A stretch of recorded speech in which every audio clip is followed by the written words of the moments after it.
আসসালামু আলাইকুম সবাইকে। আজকের এই ক্লাস হচ্ছে আমরা তোমাদের আমাদের বেসিক 2 প্রো কোর্স এসএসসি 26-27 এর কেমিস্ট্রি চ্যাপ্টার 3 এর লেকচার 2 করব। ঠিক আছে, সো আমাদের আজকে কেমিস্ট্রি চ্যাপ্টার 3 এর লেকচার 2 আমরা গত ক্লাসে হচ্ছে এতটুকু পর্যন্ত পড়ছিলাম, তোমরা দেখছো। সো আজকে হচ্ছে আমরা ইলেকট্রন বিন্যাস দিয়ে শুরু করব। ঠিক আছে, তো আমরা শুরু করে দিই। এটা হচ্ছে আমাদের বেসিক 2 প্রো কোর্সের ক্লাস। সো দেখো, ইলেকট্রন বিন্যাস। তো ইলেকট্রন বিন্যাস ফার্স্টে 2n স্কয়ার নিয়ম দেওয়া আছে। তো আমি জাস্ট একটু আলোচনা করি। দেখো, আমরা বুরের যে পরমাণু মডেল থেকে দেখছিলাম যে ইলেকট্রন শক্তি স্তরে থাকে। এক্ষেত্রে প্রধান শক্তি স্তর কোনগুলা বলা হয়েছে? দেখো, আমরা দেখছিলাম যে বুর বলছিল প্রধান শক্তি স্তর KLMN। ঠিক আছে, এই যে KLMN প্রধান শক্তি স্তর, এইগুলোর কথা বলা হয়েছিল, যেখানে K এর জন্য N এর মান 1, ঠিক আছে, L এর জন্য N এর মান 2, M এর জন্য N এর মান 3 এবং N এর জন্য N এর মান 4। ঠিক আছে, সো এগুলো হচ্ছে আমাদের প্রধান শক্তি স্তর। সো প্রধান শক্তি স্তর এক্ষেত্রে আমাদের দেখো, প্রধান শক্তি স্তরগুলোতে কোনটাতে কোন শক্তি স্তরে সর্বোচ্চ কতটা ইলেকট্রন দান ক্ষমতা আছে ওইগুলো তোমাকে জানতে হবে। সো প্রধান শক্তি স্তরে ইলেকট্রন দান ক্ষমতার যে ব্যাপারটা আছে ওইটা নিয়ে ফার্স্ট আমরা আলোচনা করি। এই যে মনে করো আমাদের 4টা প্রধান শক্তি স্তর আমরা এখানে লিখলাম, তাইলে প্রধান শক্তি স্তরে ইলেকট্রন দান ক্ষমতা হচ্ছে নির্ভর করে এই 2n স্কয়ার সূত্র এটার উপর। সো প্রধান শক্তি স্তরে লাইক আমাদের প্রথম প্রধান শক্তি স্তরে দেখো, প্রথম প্রধান শক্তি স্তরে ইলেকট্রন দান ক্ষমতা কত? প্রথম প্রধান শক্তি স্তর, প্রথম প্রধান শক্তি স্তরে ইলেকট্রন ধারণ ক্ষমতা, ইলেকট্রন ধারণ ক্ষমতা। দেখো, প্রথম প্রধান শক্তি স্তরে ইলেকট্রন ধারণ ক্ষমতা কত হবে? আচ্ছা, ওইটা বের করার সূত্র হচ্ছে, দেখো, ইলেকট্রন দান ক্ষমতা বের করার সূত্র হচ্ছে 2n স্কয়ার। প্রধান শক্তি স্তরে ইলেকট্রন দান ক্ষমতা বের করার সূত্র হচ্ছে 2n স্কয়ার, মানে এই 2n স্কয়ার সূত্র অনুসারে যতটা ইলেকট্রন আসবে ওইখানে ওইটাই হবে আমাদের ওই শক্তি স্তরে ইলেকট্রন দান ক্ষমতা। এর বেশি ইলেকট্রন ওই শক্তি স্তরে দিতে পারবা না। ঠিক আছে, তো এই যে 2n স্কয়ার, এখানে n এর মান কি ভাই? n এর মান এই যে প্রথম প্রধান শক্তি স্তর বলছি না, দ্যাট মিন্স n এর মান 1। সো n এর মান 1 বসে এইটা একটু আমরা হিসাব করি। সো দেখো, এটা যদি n এর মান 1 বসে দিলে 2 × n এর মান 1 স্কয়ার, যেগুলো কি আসতেছে 2 আসতেছে। দ্যাট মিন্স এটা দেখে হচ্ছে আমরা বুঝলাম যে প্রথম প্রধান শক্তি স্তরে আমাদের সর্বোচ্চ ইলেকট্রন দান ক্ষমতা 2টা। সেমভাবে আমরা এইভাবে বের করতে পারবো যে আমাদের দ্বিতীয় যে শক্তি স্তর আছে, দ্বিতীয় প্রধান শক্তি স্তর ইলেকট্রন দান ক্ষমতা কত? সেম সূত্র 2n স্কয়ার, 2 × দ্বিতীয় শক্তি স্তর, দ্যাট মিন্স n এর মান 2, তাহলে এখান থেকে 2 স্কয়ার মানে 4, 2 × 4 সমান 8 আসলো। দ্যাট মিন্স দ্বিতীয় শক্তি স্তরে আমাদের ইলেকট্রন দান ক্ষমতা হচ্ছে 8। এরপরে তৃতীয় শক্তি স্তর, দেখো, তৃতীয় শক্তি স্তরে ইলেকট্রন দান ক্ষমতা কি? 2n square, that means 2 × 2 square সমান 2 × 2 স্কয়ার, আচ্ছা 2 না, তৃতীয় শক্তি স্তর, দ্যাট মিন্স n এর মান 3, তৃতীয় শক্তি স্তর মানে কি? n এর মান 3, তাহলে 2 × 3 স্কয়ার, 3 স্কয়ার 9, 9 দুগুণা 18, 9 দুগুণা কত ভাই? 18। এটা কি পেলাম? আমাদের তৃতীয় শক্তি স্তরে ইলেকট্রন দান ক্ষমতা। সেমভাবে চতুর্থ শক্তি স্তরে ইলেকট্রন দান ক্ষমতা কত হবে ভাইয়া? সেম সূত্র 2n স্কয়ার, এক্ষেত্রে 2 × n এর মান এখন 4, 4 স্কয়ার মানে 16, তাহলে 2 × 16 সমান হচ্ছে 16 দুগুণা 32। সো এটা দেখে বুঝলাম আমাদের চতুর্থ শক্তি স্তরে ইলেকট্রন দান ক্ষমতা 32। সো এইভাবে তুমি প্রত্যেকটা শক্তি স্তরে, প্রত্যেকটা প্রধান শক্তি স্তরে ইলেকট্রনের ধারণ ক্ষমতা কত ওইটা তুমি বের করতে পারবা। ওইটা তুমি কি করতে পারবা? বের করতে পারবা। এবার আমরা এই যে প্রধান শক্তি স্তরের যে ব্যাপারটা আছে, এই প্রধান শক্তি স্তর দিয়ে যদি হচ্ছে আমরা এই ইলেকট্রন বিন্যাস করতে চাই, যেটা আমরা ক্লাস 8-এ শিখছিলাম, তাইলে ইলেকট্রন বিন্যাসটা কেমনে হবে ভাইয়া তোমাকে একটু দেখাই। তো ফার্স্টে মনে করো হচ্ছে আমরা হাইড্রোজেনের ইলেকট্রন বিন্যাসটা কী হবে? হাইড্রোজেন মানে কি? এটার প্রোটন সংখ্যা 1। তো হাইড্রোজেনের ইলেকট্রন বিন্যাসটা হবে, দেখো, হাইড্রোজেনের প্রোটন সংখ্যা কত? 1। সো এটা হচ্ছে আমাদের হাইড্রোজেনের নিউক্লিয়াস। এটা কি? এটা হচ্ছে আমাদের হাইড্রোজেনের নিউক্লিয়াস। তো হাইড্রোজেনের এইটা হচ্ছে আমাদের প্রথম শক্তি স্তর দিলাম। এটা কি? এখন যেটা দিচ্ছি এটা হচ্ছে প্রথম শক্তি স্তর। এখন যেটা দিচ্ছি এটা কি ভাই? এটা হচ্ছে আমাদের প্রথম শক্তি স্তর, আমি হলুদ দিলাম। ঠিক আছে, তো এই যে হাইড্রোজেনের প্রথম শক্তি স্তর, হাইড্রোজেনের ইলেকট্রন আছে একটা, ভালো করে বুঝো, হাইড্রোজেনের ইলেকট্রন কটা? একটা, কারণ তার প্রোটন 1, তাহলে এর ইলেকট্রনটা কই হবে? এই যে এখানে হবে। ঠিক আছে, একটা ইলেকট্রন দিলাম, মনে করো এটা হচ্ছে একটা ইলেকট্রন। তো সেমভাবে আমরা যদি হিলিয়ামের করি, দেখো হিলিয়াম, তো হিলিয়ামের ইলেকট্রন কটা ভাই? হিলিয়ামের ইলেকট্রন 2টা, ভালো করে বুঝো, হিলিয়ামের ইলেকট্রন কটা? 2টা। সো আমি হিলিয়ামের ক্ষেত্রে কি করব ভাইয়া? হিলিয়ামের ইলেকট্রন হচ্ছে 2টা। সো আমরা একটু দেখি এবার হিলিয়াম, তো হিলিয়ামের ইলেকট্রন যে 2টা, হিলিয়ামের ইলেকট্রন 2টা। সো আমরা এই যে তার এই শক্তি স্তরে এখানে একটা দিলাম। ওকে, এরপরে আসবে হচ্ছে আমাদের লিথিয়াম, ভালো করে বুঝি, এরপরে আসবে লিথিয়াম। তো লিথিয়ামের ইলেকট্রন কয়টা বলো? লিথিয়ামের ইলেকট্রন কয়টা ভাইয়া? লিথিয়ামের ইলেকট্রন হচ্ছে আমরা জানি 3টা, কারণ লিথিয়ামের পারমাণবিক সংখ্যা 3। এই জিনিসগুলো খেয়াল রাখো, লিথিয়ামের পারমাণবিক সংখ্যা 3, এর জন্য তার হচ্ছে ইলেকট্রন 3টা। সো এটা মনে করো তার শক্তিস্তর দিলাম। এইবার তার যে 3টা ইলেকট্রন আছে, আমি এই শক্তিস্তরে 3টা ইলেকট্রন দিয়ে দিলাম, আমার কি হবে? হবে না। কেন হবে না বলো? কেন হবে না? কারণ আমরা দেখছি এইটা তো লিথিয়ামের নিউক্লিয়াস, ভালো করে বুঝো, এবং এইটা হচ্ছে তার শক্তিস্তর, এটা হচ্ছে অরবিটাল। সো এটা হচ্ছে আমাদের প্রথম শক্তিস্তর, মানে n এর মান 1।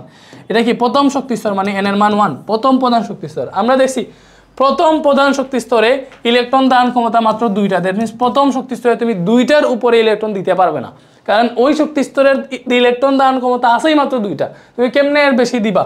তাহলে এই যে লিথিয়াম আছে না, এই লিথিয়ামের 3 নাম্বার ইলেকট্রন আমরা এখানে দিতে পারবো না। এক্ষেত্রে আমাদের নতুন একটা শক্তিস্তর আঁকতে হবে, নতুন একটা শক্তিস্তর আনতে হবে, ঠিক আছে?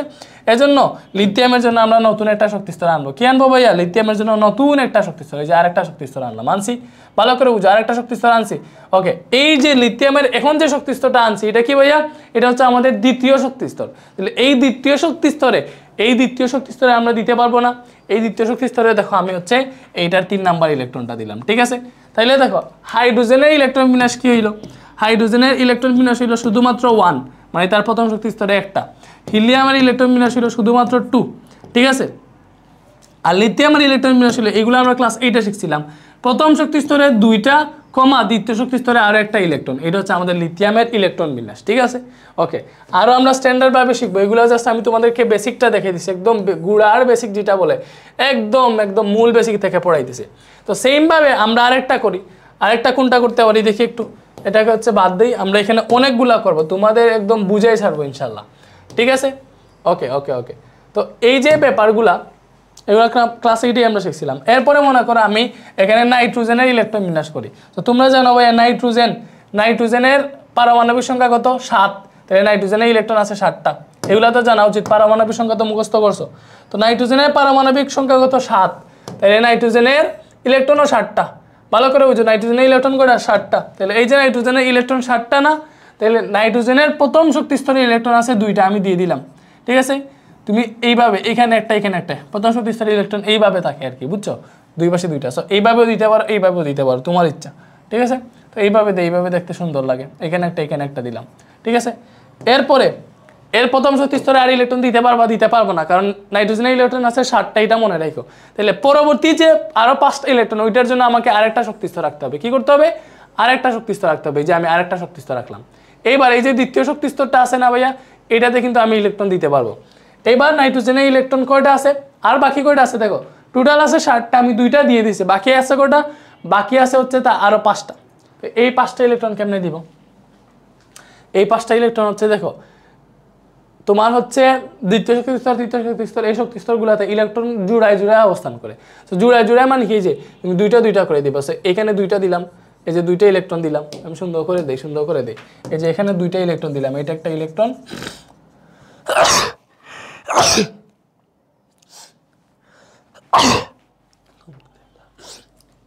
ওকে। সো এটা একটা ইলেকট্রন, এটা একটা ইলেকট্রন, ঠিক আছে? তো সেম ভাবে এই যে আমাদের হইলো 4টা, টোটাল দিব 7টা। তাহলে আরো 2টা দিলাম, মনে করো এইখানে, এইভাবে জুড়ায় ইলেকট্রন দিবা, ঠিক আছে? তাহলে দেখো এখানে কয়টা ইলেকট্রন আছে? নাইট্রোজেনের 1টা 2টা 3টা 4টা 5টা 6টা দিছি। নাইট্রোজেনের ইলেকট্রন আছে 7টা, তাহলে 7 নাম্বার ইলেকট্রন আমি এইভাবে দিব। 7 নাম্বার ইলেকট্রনের তো জুড়া নাই, এই যে এইভাবে আছে এইভাবে দিয়ে দিব, ঠিক আছে? বাকিগুলা জুড়ায় দেওয়ার চেষ্টা করবো। শুধুমাত্র প্রথম শক্তিস্তর বাদ দিয়ে বাকি সবগুলাতে ইলেকট্রনগুলা সর্বোচ্চ চেষ্টা করবা জুড়ায় দেওয়ার জন্য, ঠিক আছে?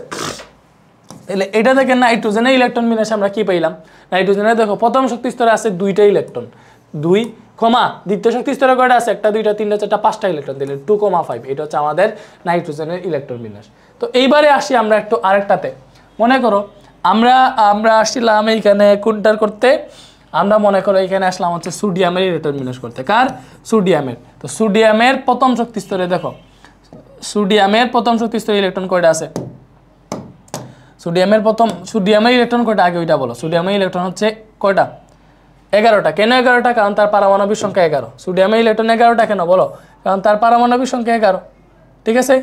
এইবারে আমি তার প্রথম শক্তিস্তরে দিলাম 2টা ইলেকট্রন, কারণ প্রথম শক্তিস্তরে 2টা জায়গা হবে, এই 2টাই দিলাম। তার 11টা ইলেকট্রন আছে, তাইলে বাকি আছে এখনো 9টা। 2টা দিছি, বাকি 9টা আছে না? এবার আমি দ্বিতীয় শক্তিস্তর রাখলাম। তো এই দ্বিতীয় শক্তিস্তরে আমি ইলেকট্রন দিব, সো জুড়ায় দিব। টোটাল 11টা আছে, 2টা দিছি অলরেডি। তাহলে এই যে 3 নাম্বারটা 4 নাম্বারটা এক জোড়া দিলাম, 5 নাম্বারটা 6 নাম্বারটা এক জোড়া দিলাম, 7 নাম্বারটা 8 নাম্বারটা এক জোড়া দিলাম, ভালো করে বুঝো। 9 নাম্বারটা 10 নাম্বারটা এক জোড়ায় দিলাম। তো ইলেকট্রন কয়টা হয়েছে দেখো, 1টা 2টা 3টা 4টা 5টা 6টা 7টা 8টা 9টা 10টা, 11টার মধ্যে অলরেডি 10টা দিয়ে দিছি, আর একটা বাকি, আর একটা এখানে দিয়ে দেই। হবে? হবে না। আরেকটা এইভাবে দিলে হবে? হবে না। কেন হবে না? কারণ আমাদেরকে বুঝতে হবে যে এখন আমরা আছি 2 নাম্বার শক্তি স্তরে, এখানে n এর মান 2, এখানে n এর মান 2, ভালো করে বুঝো। এটা হচ্ছে আমাদের প্রথম শক্তি স্তর, এটা প্রথম শক্তি স্তর, ঠিক আছে? আমি অন্য কালার দিয়ে লিখি। এটা হচ্ছে আমাদের প্রথম শক্তি স্তর, এটা হচ্ছে আমাদের প্রথম শক্তি স্তর, এটা হচ্ছে আমাদের 2 নাম্বার শক্তি স্তর। তাইলে প্রথম শক্তি স্তরে ইলেকট্রন দান ক্ষমতা আসলো 2টা, সব প্রথম শক্তি স্তরে 2টার বেশি ইলেকট্রন দিতে পারি নাই। দ্বিতীয় শক্তি স্তরে দেখো n এর মান 2 হইলে দ্বিতীয় শক্তি স্তরে আমাদের ইলেকট্রন দান ক্ষমতা ছিল কয়টা ভাইয়া? 8টা। দ্বিতীয় শক্তি স্তরে ইলেকট্রন দান ক্ষমতা ছিল কয়টা? 8টা। তাহলে আমরা এই 2 নাম্বার শক্তি স্তরে 8টার বেশি ইলেকট্রন দিতে পারবো না। দেখো 1টা 2টা 3টা 4টা 5টা 6টা 7টা 8টা এখানে ফিল আপ হয়ে গেছে। এই যে সোডিয়ামের 11 নাম্বার ইলেকট্রন যেটা, ওইটা হচ্ছে আমরা দ্বিতীয় শক্তি স্তরে দিতে পারবো না, কারণ দ্বিতীয় শক্তি স্তরে অলরেডি 8টা পূরণ হয়ে গেছে। এজন্য আমাদের নতুন শক্তি স্তর রাখতে হবে। এই নতুন শক্তি স্তরটা কী হবে? এই নতুন শক্তি স্তরটা হবে এই যে এইটা, এই যে এটা নতুন শক্তি স্তর দিলাম, ঠিক আছে? গেল কইটা হয় নাই? ওকে, এই যে এটা হচ্ছে সোডিয়ামের 3 নাম্বার শক্তি স্তর, এই 3 নাম্বার শক্তি স্তরে গিয়ে আরেকটা ইলেকট্রন দিলাম, মনে করি এখানে গিয়ে আরেকটা ইলেকট্রন দিছি, এটা হচ্ছে 3 নাম্বার শক্তি স্তর। জিনিসটা কি বুঝিতে পারছি? বলো তো। সেমভাবে মনে করো আমি এখন একটু অন্যটার করি, লাইক আর্গনের করব, হ্যাঁ, আর্গনের বা ক্লোরিনের করি, বা আর্গনেরই করি, আর্গনের ভালো হবে, ঠিক আছে? তো আর্গনের প্রথম শক্তি স্তর এটা হচ্ছে নিউক্লিয়াস, প্রথমে যেটা দিই এটা কি নিউক্লিয়াস, এটা একটু সাদা দিই, আর শক্তি স্তরগুলো হচ্ছে আমি হলুদ কালার দিয়ে দিতেছি তোমাদের বোঝার সুবিধার্থে। এই যে প্রথম শক্তি স্তর দিলাম, ঠিক আছে? এরপরে দিব দ্বিতীয় শক্তি স্তর, ঠিক আছে? একটু বড় বড় করে দিই, এগুলো যেহেতু বড় বড় করে দিছি। ওকে,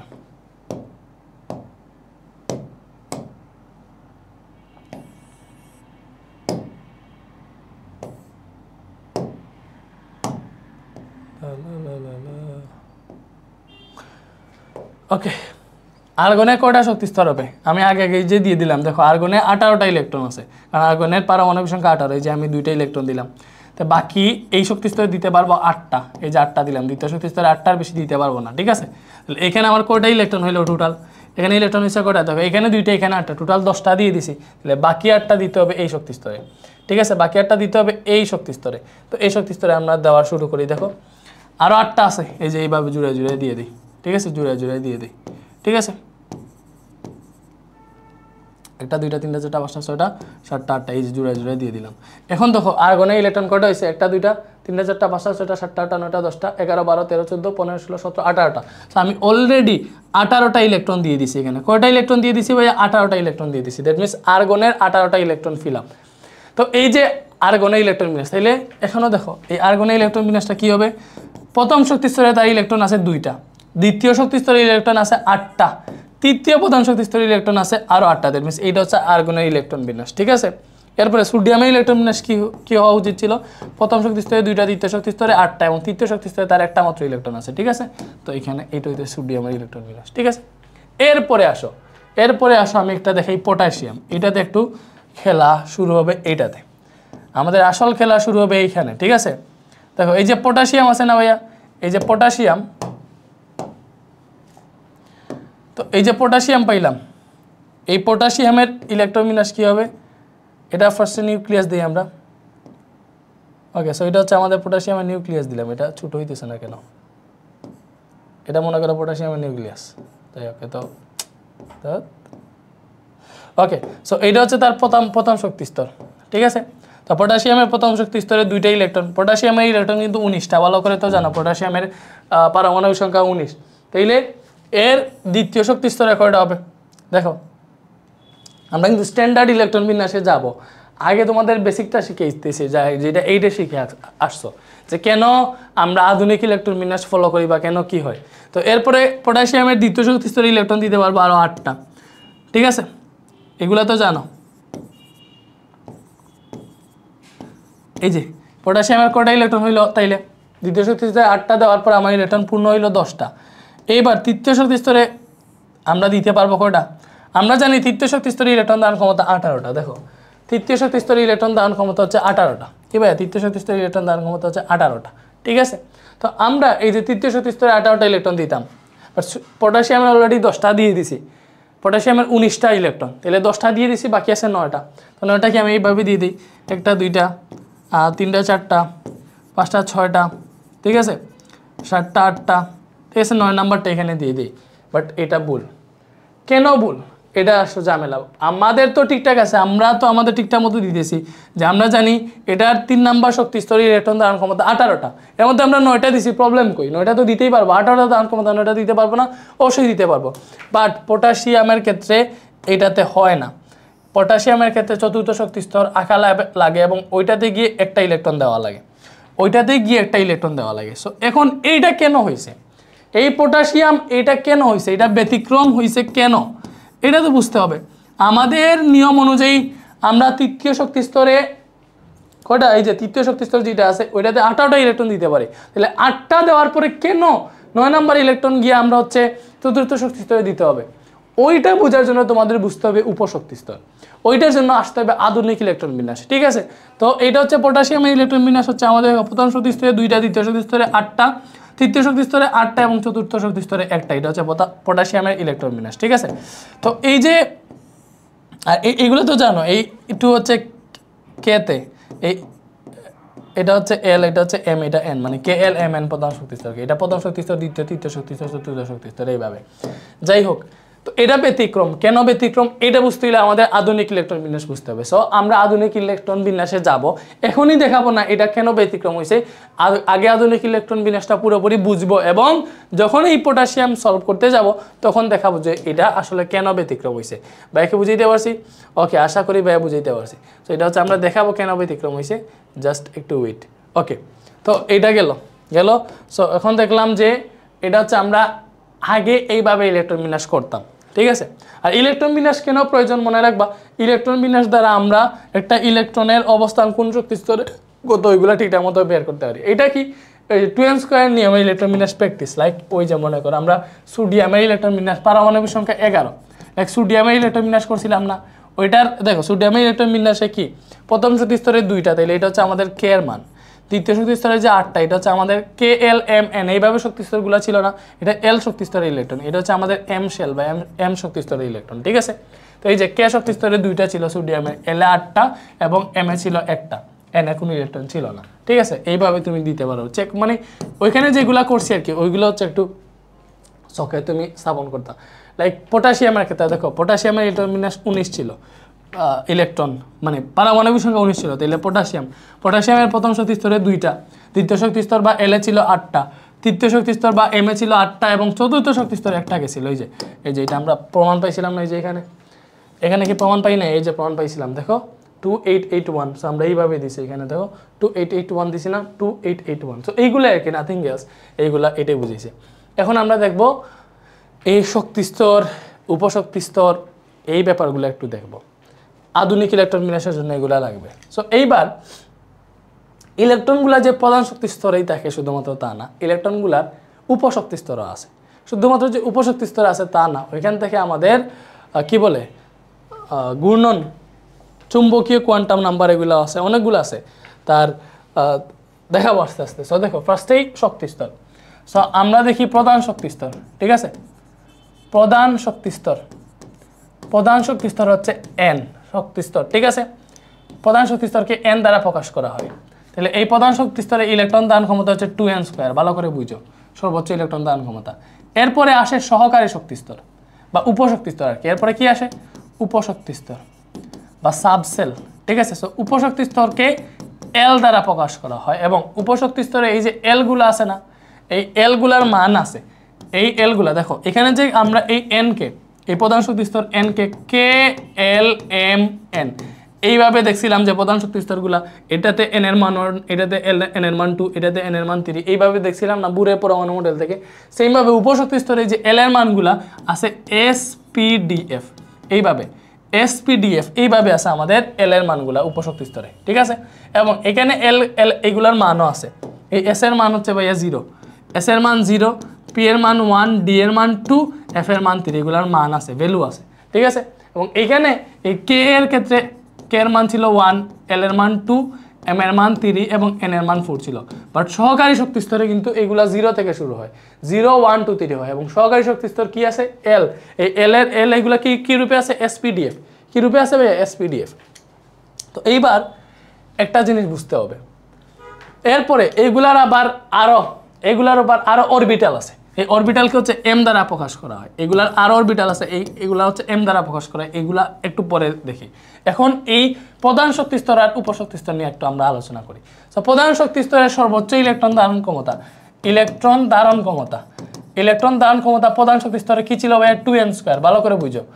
এইটা সহকারী শক্তি স্তরে ইলেকট্রন ধারণ ক্ষমতা, একটা সহকারী শক্তি স্তরে যেগুলো আছে ওইগুলোতে ইলেকট্রন ধারণ ক্ষমতা সূত্র হচ্ছে 2 × 12+1। সহকারী শক্তি স্তরে ইলেকট্রন ধারণ ক্ষমতা, সর্বোচ্চ ইলেকট্রন ধারণ ক্ষমতার সূত্র কি ভাইয়া 2 × 12+1। তাহলে এইটা থেকে আগে আমরা নির্ণয় করি, আচ্ছা নির্ণয় করতে পারবো পরে, এই সূত্রটা মনে রাখি। এখন একটু দেখাই যে কোনটার ক্ষেত্রে কোনটার আমাদের সহকারী শক্তি স্তর আছে। তো এই যে উপশক্তি স্তরগুলা, এই উপশক্তি স্তরগুলার ভ্যালু হচ্ছে 0 থেকে, দেখো 0 থেকে n-1 পর্যন্ত, ভালো করে বুঝাই 0 থেকে n-1 পর্যন্ত। এই উপশক্তি স্তরগুলো কত পর্যন্ত আছে 0 থেকে n-1 পর্যন্ত, উপশক্তি স্তরগুলো আছে 0 থেকে n-1 পর্যন্ত। এই মানটার কথা বলতেছে, n এর সাপেক্ষে 0 থেকে n-1 পর্যন্ত হচ্ছে আমাদের উপশক্তি স্তরের ভ্যালু। তাইলে আমাদের যদি n এর মান 3 হয়, মনে n এর মান 3 মানে কি আমাদের এম সেল না, তো আমাদের প্রধান শক্তি স্তর যদি 3 নম্বর প্রধান শক্তি স্তর হয় বা n এর মান যদি 3 হয়, তাহলে এক্ষেত্রে এইটার উপশক্তি স্তর কোনগুলো হবে। তো আমরা দেখছি উপশক্তি স্তর হচ্ছে 0 থেকে n-1 পর্যন্ত, তাইলে উপশক্তি স্তর এল যেটা এটা হবে 0 থেকে n-1, n এর মানে এখানে 3, তাহলে 3-1 পর্যন্ত। তো 0 থেকে 3-1 মানে কি 0 থেকে 3-1 মানে 2 পর্যন্ত, ভালো করে বুঝো 0 থেকে 2 পর্যন্ত। তাহলে 0 থেকে 2 পর্যন্ত মানে কি বলো 0, 1, 2, 0 থেকে 2 পর্যন্ত মানে কি 0, 1, 2 এগুলা বুঝাইতেছে, 0, 1, 2 এগুলা বুঝাইতেছে, বলো এগুলা বুঝাইতেছে না? অবশ্যই বুঝাইতেছে। কি বুঝাইতেছে 0, 1, 2 এগুলা বুঝাইতেছে। তো এই যে আমরা পড়তেছি এই 0, 1, 2, এই 0 মানে কি 0 মানে হচ্ছে এস, 0 মানে হচ্ছে এস, পি মানে কি ভাইয়া পি মানে হচ্ছে আমাদের এই 1 মানে কি 1 মানে হচ্ছে পি, এই 1 মানে হচ্ছে পি, এবং ডি মানে কি 2 মানে হচ্ছে ডি, এই 2 মানে কি ডি। তো এই যে আমরা পাইলাম এন এর মান 3 হইলে মানে প্রধান শক্তি স্তরে যদি আমার 3 নম্বর প্রধান শক্তি স্তর হয়, তাহলে এইটার উপশক্তি স্তর সে কোনগুলা পাবে 0 থেকে n-1 পর্যন্ত। ওইটা থেকে আমরা কি পেয়েছি দেখো 0 থেকে n-1 মানে এখানে পাইলাম 2, 3 থেকে গেলে কি 2 হয়, তো 0 থেকে 2 পর্যন্ত মানে 0, 1, 2। ওইটা থেকে আমরা পাইছি 0 এর জন্য এস, 1 এর জন্য পি এবং 2 এর জন্য ডি। তো আমরা বুঝলাম 3 নাম্বার প্রধান শক্তি স্তরের উপশক্তি স্তর হিসেবে আমাদের এসপিডি থাকবে। লাইক এই 3 নাম্বার শক্তি স্তরটাকে তুমি এইভাবে লিখতে পারবে, আমাদের প্রধান শক্তি স্তর ডিরেক্ট নাম্বার দিয়ে প্রকাশ করে ফেলে, ঠিক আছে। তাহলে এই 3 নাম্বার শক্তি স্তরে তুমি পাবা দেখো 3 এর সাথে এস পাবা একটা, এরপরে 3 এর সাথে এটা তো প্রধান শক্তি স্তর, তাহলে এটার উপশক্তি স্তর একটা পি পাবা, তাহলে 3p পাবা, এটার আরেকটা উপশক্তি স্তর ডি আছে, তাহলে তুমি 3dও পাবা। এটা হচ্ছে আমাদের হিসাব নিকাশ, ঠিক আছে। তো এইভাবে কোনটার উপশক্তি স্তর কোনটা পাবা ওইগুলো হচ্ছে আমরা একটু ডিটেলসে এইখানে দেখি।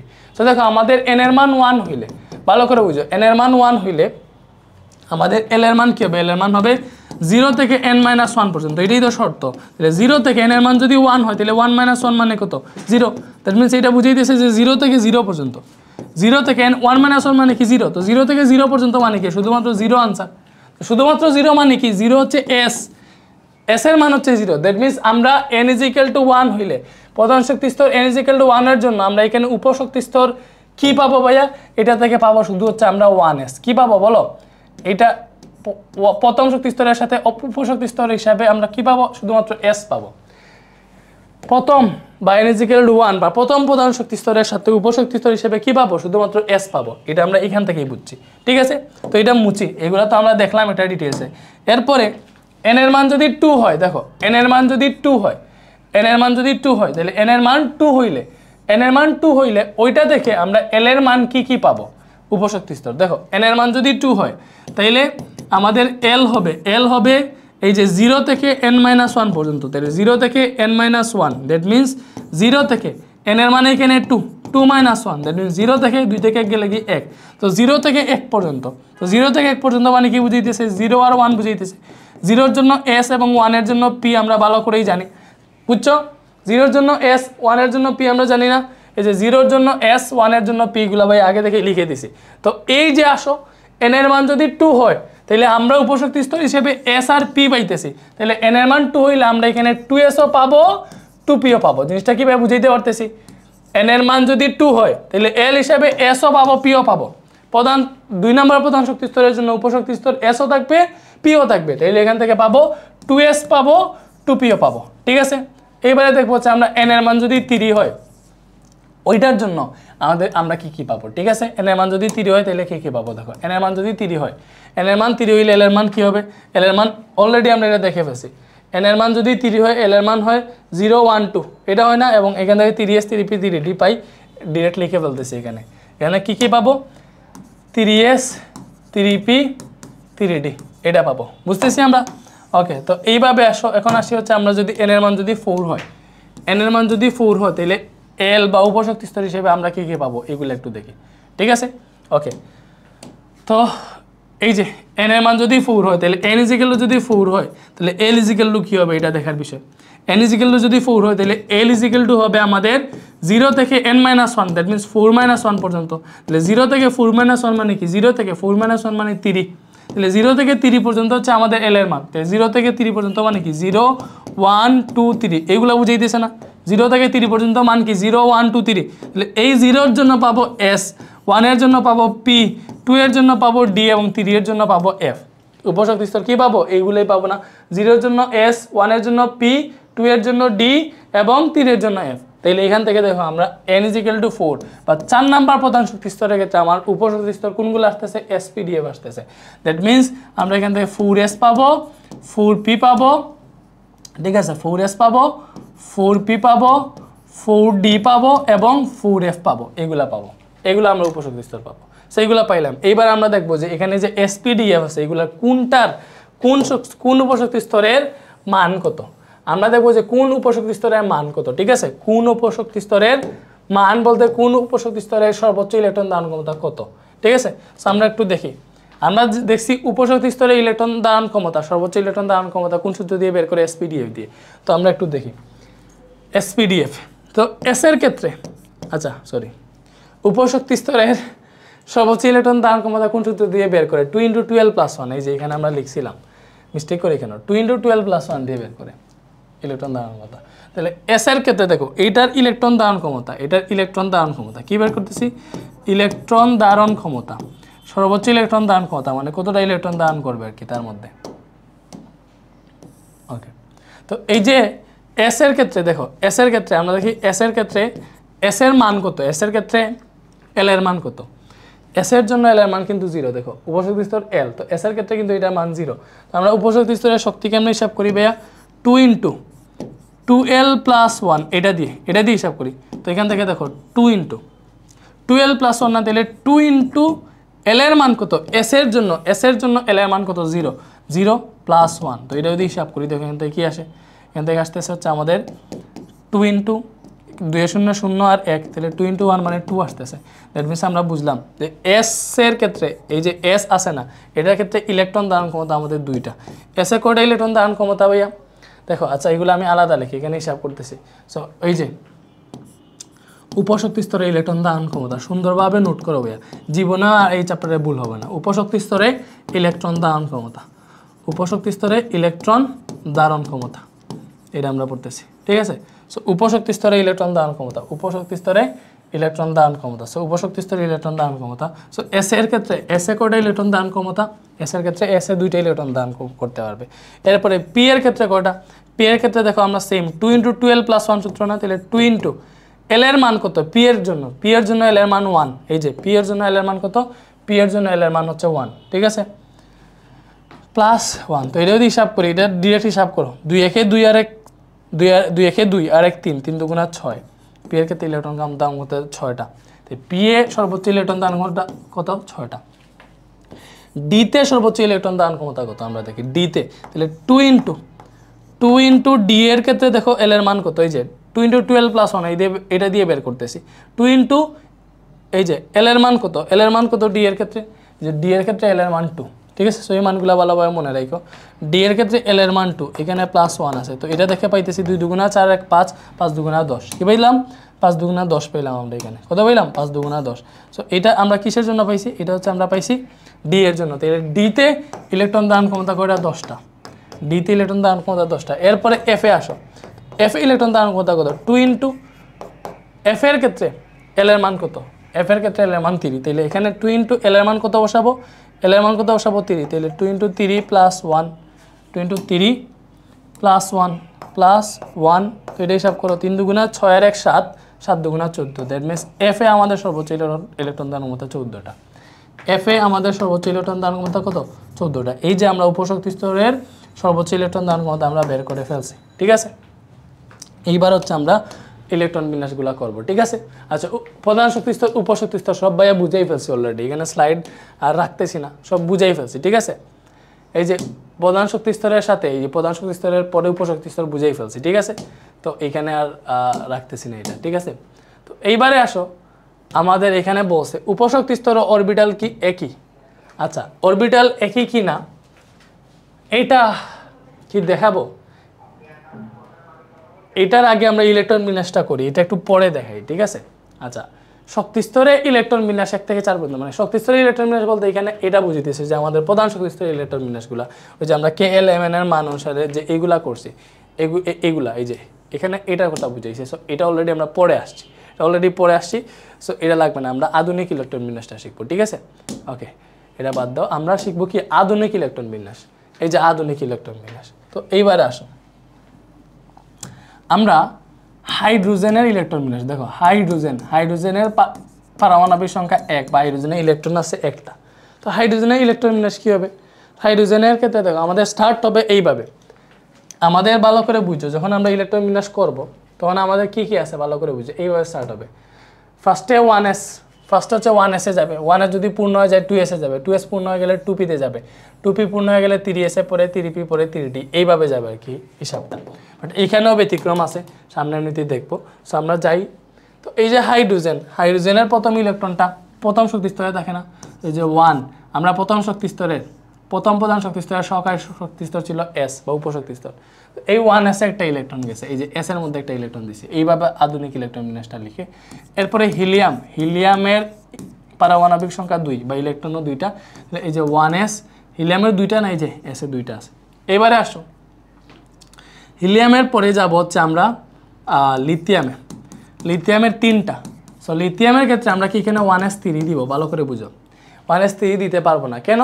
কারণ ফার্স্টে আমরা জানি এস এর সর্বোচ্চ ইলেকট্রন দান ক্ষমতা 2টা, আমরা একটু আগেই পড়ে আসছি যে এস উপশক্তি স্তরে ইলেকট্রন দান ক্ষমতা কয়টা 2টা, পি উপশক্তি স্তরে 6টা, এগুলো একটু মনে রাখো। এস উপশক্তি স্তরে ইলেকট্রন দান ক্ষমতা কয়টা 2টা, তাহলে আমরা এখানে এস এ 2টার বেশি ইলেকট্রন দিতে পারবো না, তাহলে এস থেকে আমাদের যেতে হবে পিতে। এবার আমরা দেখবো যে এই যে 1 আমাদের প্রথম শক্তি স্তরে আছে, এই প্রথম শক্তি স্তরে কি আদৌ পি অরবিটাল আছে, মানে পি আছে। দেখো প্রথম শক্তি স্তরে কি আদৌ পি আছে, উপশক্তি স্তর হিসেবে প্রথম শক্তি স্তরে কি পি আছে, পি নাই। কেন নাই? কারণ দেখো এটা এইভাবে বুঝতে পারবা, এমনিতে আগে পাই নাই। আর আরেকটা জিনিস, আমাদের এস এর সর্বোচ্চ ইলেকট্রন ধারণ ক্ষমতা 2টা, সাথে এই প্রথম শক্তি স্তরে তো ইলেকট্রন ধারণ ক্ষমতা 2টা, আমরা তো এটাও দেখে আসছি যে এই প্রথম প্রধান শক্তি স্তরে তো ইলেকট্রন ধারণ ক্ষমতা 2টা, তাহলে এই প্রথম প্রধান শক্তি স্তরে আমরা 2টা ইলেকট্রনের বেশি দিতে পারবো না, এই জন্য এখানে আমরা 1p দিতে পারবো না, ঠিক আছে। এস এর পরে পিতে যায়, সো এখানে 1p দেওয়ার সুযোগ নেই। তাইলে আমাদের কোথায় যাবে এবার 1s এর পরে কোনটা আসবে ভাইয়া? 1s এর পরে দেখো, 1s এর পরে আসবে হচ্ছে আমাদের এটা 2s আসবে, ঠিক আছে। তো আমরা হচ্ছে এখানে 2s দিব, এই যে আমরা 2s দিলাম, কি দিলাম 2s। তো এই যে 2s টিটা, এবার লিথিয়ামের 3টা ইলেকট্রন না, এই যে 1s2 দিয়েছি, তাহলে 2s এ গিয়ে আর একটা ইলেকট্রন দিলাম।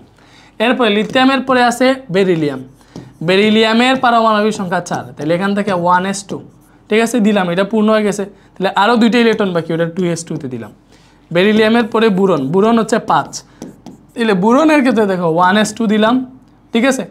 এরপরে 2s, ঠিক আছে, এই যে 2s কি এখানে 3 দিতে পারবো, বুরনের তো 5টা, 2টা দিলাম, আরও 3টা দিয়ে দিই এখানে, দিতে পারবো না, কারণ এস এর সর্বোচ্চ ইলেকট্রন ধারণ ক্ষমতা 2টা, তুমি এস এ 2টার বেশি ইলেকট্রন দিতে পারবে না। আগে উপশক্তি স্তর দেখবো, উপশক্তি স্তর ফিল আপ হয়ে যাইতেছে কিনা। এস এ সর্বোচ্চ 2টা ইলেকট্রন দিতে পারবা, এর বেশি দিতে পারবা না, তাহলে এস পূর্ণ হয়ে গেছে। এবার বুরনের যে 5 নাম্বার ইলেকট্রন, এটা কোনটাতে যাবে? অবশ্যই পিতে যাবে না। এস এর পরে কি আছে? পি আছে, ঠিক আছে, এই যে এস এর পরে পি আছে, এই যে এস এর পরে কি আছে পি আছে, এই যে 2s এ কিন্তু আমরা 2p পাই। ঠিক আছে, তো এস এর পরে পি আছে আমরা পিতে দিব, তাইলে এখানে দিব হচ্ছে আমরা 2p1। ভালো করে বুঝি এখানে 3s এ কেন যায় নাই, কারণ এই যে দ্বিতীয় শক্তি স্তর, এই দ্বিতীয় শক্তি স্তরে ইলেকট্রন দান ক্ষমতা আছে আমাদের 8টা, আমি দিছি এখানে 2টা, দেখবেন দ্বিতীয় শক্তি স্তরে আরও ইলেকট্রন দিতে পারবো। এসে জায়গা নাই তো কি হয়েছে, 2 নাম্বার যে প্রধান শক্তি স্তর আছে ওইটাতে তো জায়গা আছে, ওইটার আবার উপর শক্তি স্তর 2p আছে, এই জন্য হচ্ছে আমরা এই যে পিতে নিছি। ঠিক আছে, তো সেমভাবে আমি মনে করো নাইট্রোজেন করি, নাইট্রোজেন হচ্ছে 7, ওটার ক্ষেত্রে কী হবে 1s2 2s2 2p কত হবে দেখো, এই দুটো ফিল আপ হয়ে গেছে, তো তাইলে এই যে 4টা হয়েছে নাইট্রোজেনের 7টা ইলেকট্রন, তাইলে বাকি 3টা ইলেকট্রন যাবে পিতে, এবং পিতে তুমি 6টা ইলেকট্রন দিতে পারবা। পি এর ইলেকট্রন সর্বোচ্চ ইলেকট্রন দান ক্ষমতা 6টা, আমরা একটু আগেই বের করে আসছি এগুলো। ঠিক আছে, তো নাইট্রোজেন দিলাম, এরপরে হচ্ছে আমরা দিই মনে করো নিয়ন। ঠিক আছে, তো নিয়নের কত, নিয়নের হচ্ছে 10, নিয়নের পারমাণবিক সংখ্যা 10, এগুলো তো তোমরা শিখছো ভালো করে। তো 1s2 দিলাম, 2s2, টোটাল 4টা ইলেকট্রন গেল, বাকি রয়েছে কটা 6টা, কারণ টোটাল তো 10টা, তাহলে এর 2s এর পরে 2p দিতে পারবো, তাহলে বাকি কয়টা ইলেকট্রন রয়েছে দেখো, নিয়নের 10টা ইলেকট্রন আসিল, 4টা দিছি, আরও 6টা বাকি আছে, এই 6টা দিয়ে দিলাম, 6টা দিয়ে দিলাম না, দেখো এই কী করছি 6টা দিয়ে দিছি, তাহলে এইটা হচ্ছে আমাদের নিয়নের ব্যাপার শেষ, নিয়নের ব্যাপার শেষ হয়ে গেল। এরপরে আসো নিয়নের পরে আসে সোডিয়াম, এই সোডিয়ামের ইলেকট্রন বিন্যাসটা দেখি, সোডিয়াম হচ্ছে 11, তাহলে এই সোডিয়ামের ইলেকট্রন বিন্যাস কীরকম হবে 1s2 2s2, ঠিক আছে 4টা গেল, এরপরে বাকি রয়েছে কটা 11 থেকে 4টা গেলে বাকি আছে 7টা, তাহলে ভাইয়া এখানে আমরা 2p7 দিয়ে দিই, হবে হবে না, কেন হবে না, কারণ পিতে আমাদের সর্বোচ্চ ইলেকট্রন ধারণ ক্ষমতা 6টা, এভাবে বুঝে বুঝে দিতে হবে, পিতে 6টা, পিতে 6টার উপরে দিতে পারবো না, তাইলে পিতে দিলাম আমরা 6টা, বাকি আছে কটা দেখো এখানে 10টা ইলেকট্রন গেছে টোটাল, সোডিয়ামের ছিল 11টা, তাহলে এখন একটা ইলেকট্রন বাকি আছে না, অবশ্যই বাকি আছে, সো ওই একটা ইলেকট্রন তুমি কোথায় দিবা, ওই একটা ইলেকট্রন দেখো। এবার আমরা চেক করব, বা চেক করার দরকার নেই, তুমি যদি জানো যে 2 নাম্বার শক্তি স্তরে 2s2p পাওয়া যায়, তাহলে আমরা ডিরেক্ট 3s এ চলে যাই, এখানে 3s1 দিয়ে দিলেই হয়ে যাবে। বাট আরেকটা জিনিস তুমি নিজেকে স্যাটিসফাই করার জন্য বুঝবা যে এই যে 2 নাম্বার শক্তি স্তর যেটা আছে, এই 2 নাম্বার শক্তি স্তরে ইলেকট্রন ধারণ ক্ষমতা আছে আমাদের 8টা, 8টা কি পূরণ হয়ে গেছে দেখো, 2 নাম্বারে এই যে 2 নাম্বারে এখানে 2টা আছে, এখানে 6টা আছে, 8টা পূরণ হয়ে গেছে, তাহলে মিনস 2 নাম্বারে আর ইলেকট্রন দিতে পারবো না। 2 নাম্বার যে প্রধান শক্তি স্তর আছে, প্রধান শক্তি স্তরে 8টার উপরে ইলেকট্রন দিতে পারবো না, কারণ 2 নাম্বার প্রধান শক্তি স্তরে 8টা দান ক্ষমতা। ঠিক আছে, রোজা রমজানের দিন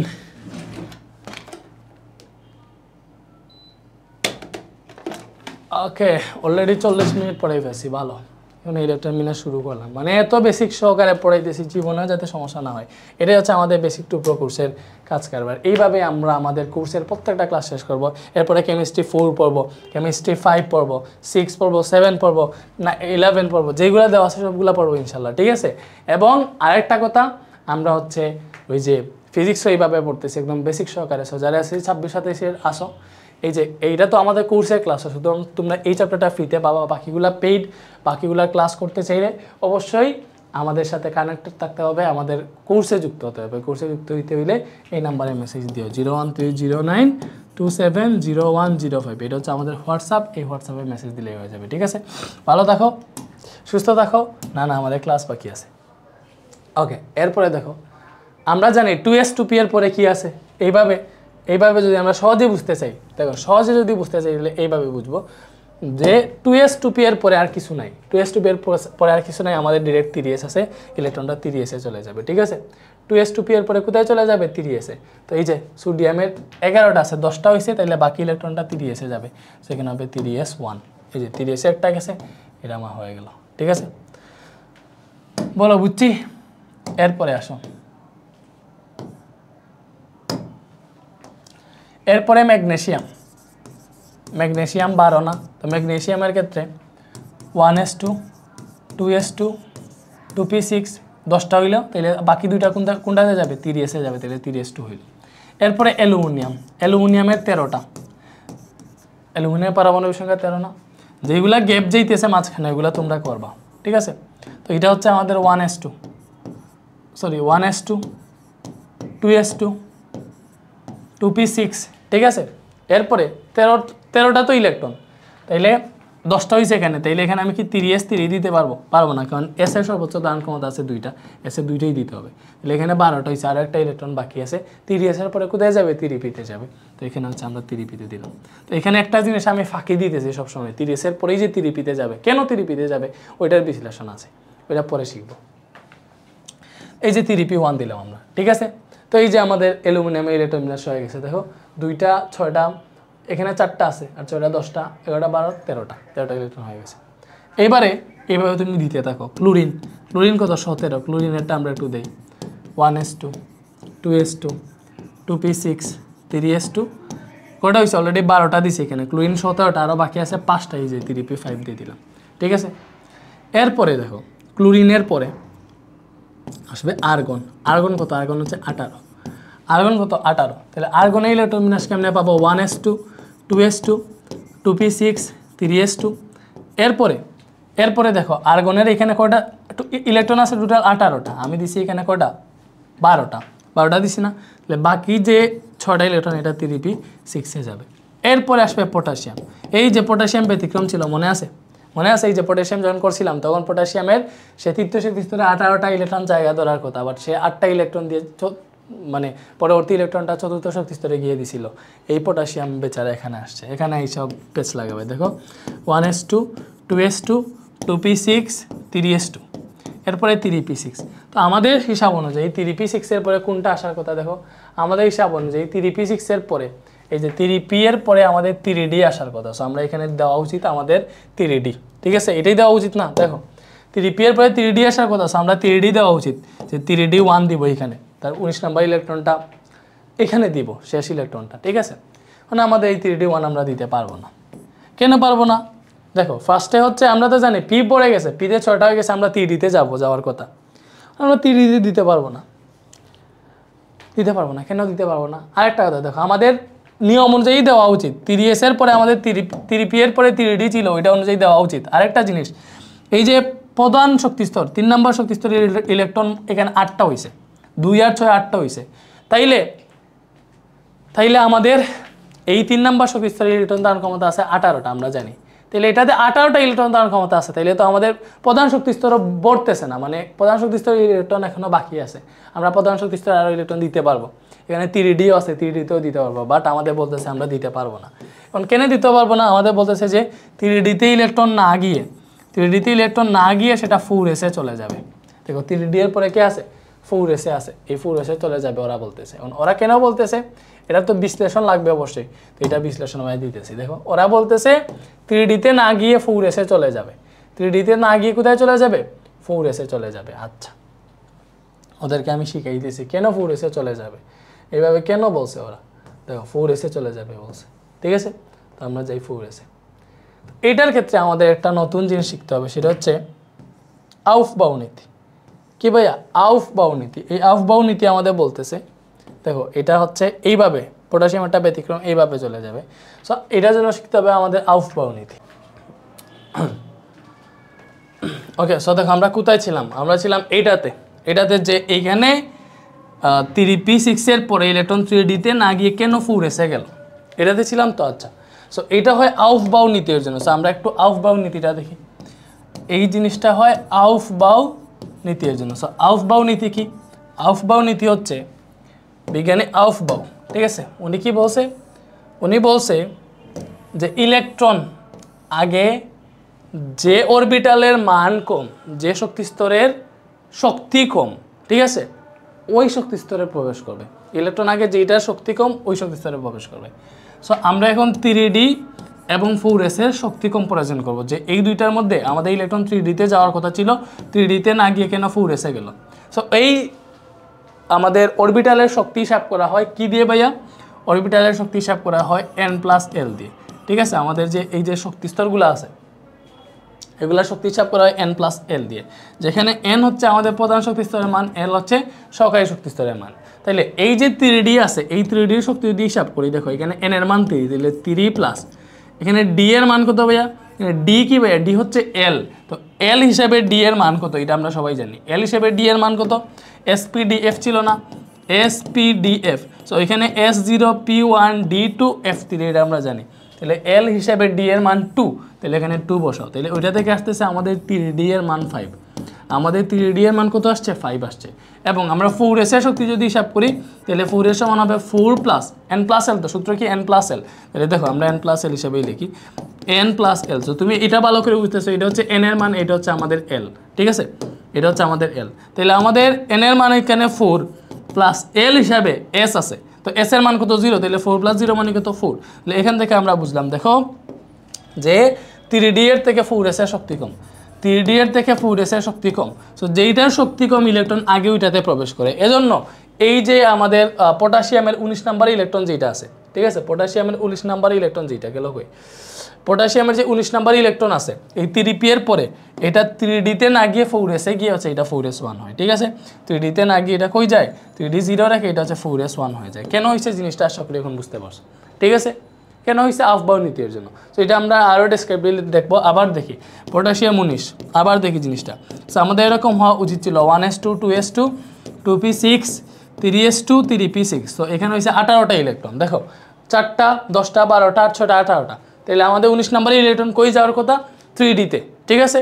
এবং আমরা জানি 3 নাম্বার 3d তে যাওয়ার কথা, অথবা এটাও জানি যে এই যে তৃতীয় প্রধান শক্তি স্তরের ইলেকট্রন ধারণ ক্ষমতা 18টা, আমরা অলরেডি 8টা দিচ্ছি। তাহলে পরবর্তী ইলেকট্রন অবশ্যই আমাদের 3 নাম্বার প্রধান শক্তি স্তরে থাকার কথা, বাট এটা এই 3 নাম্বার শক্তি স্তরে না থেকে 4 নাম্বার শক্তি স্তরে 4s এ চলে যায়, শুধুমাত্র এই 4s অরবিটালের শক্তি কম সেই জন্য, ঠিক আছে।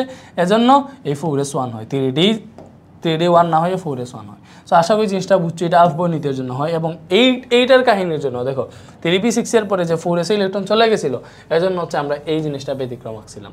এই যে এইটাতে আমরা হচ্ছে এইটাতে দেখো এই যে ইয়েটা আছে এটাতে ইলেকট্রন দিতে পারি নাই, ঠিক আছে। এটাতে মনে করো এটার 3 নাম্বার শক্তি স্তরে 18টা ইলেকট্রন দিতে পারি নাই, আমরা 8টা দেওয়ার পরে 9 নাম্বার ইলেকট্রনটা হচ্ছে আমরা 4 নাম্বার শক্তি স্তরে গিয়ে দিচ্ছি, এই যে 2881। সো তুমি দেখো আমরা যখন পটাশিয়ামটা করছি এটারও ইলেকট্রন -2881ই হবে। দেখো এই যে প্রথম শক্তি স্তরে আছে 2টা, দ্বিতীয় শক্তি স্তরে আছে যে 8টা, তৃতীয় শক্তি স্তরে 8টা, চতুর্থ শক্তি স্তরে 1টা, ঠিক আছে, বুঝছি।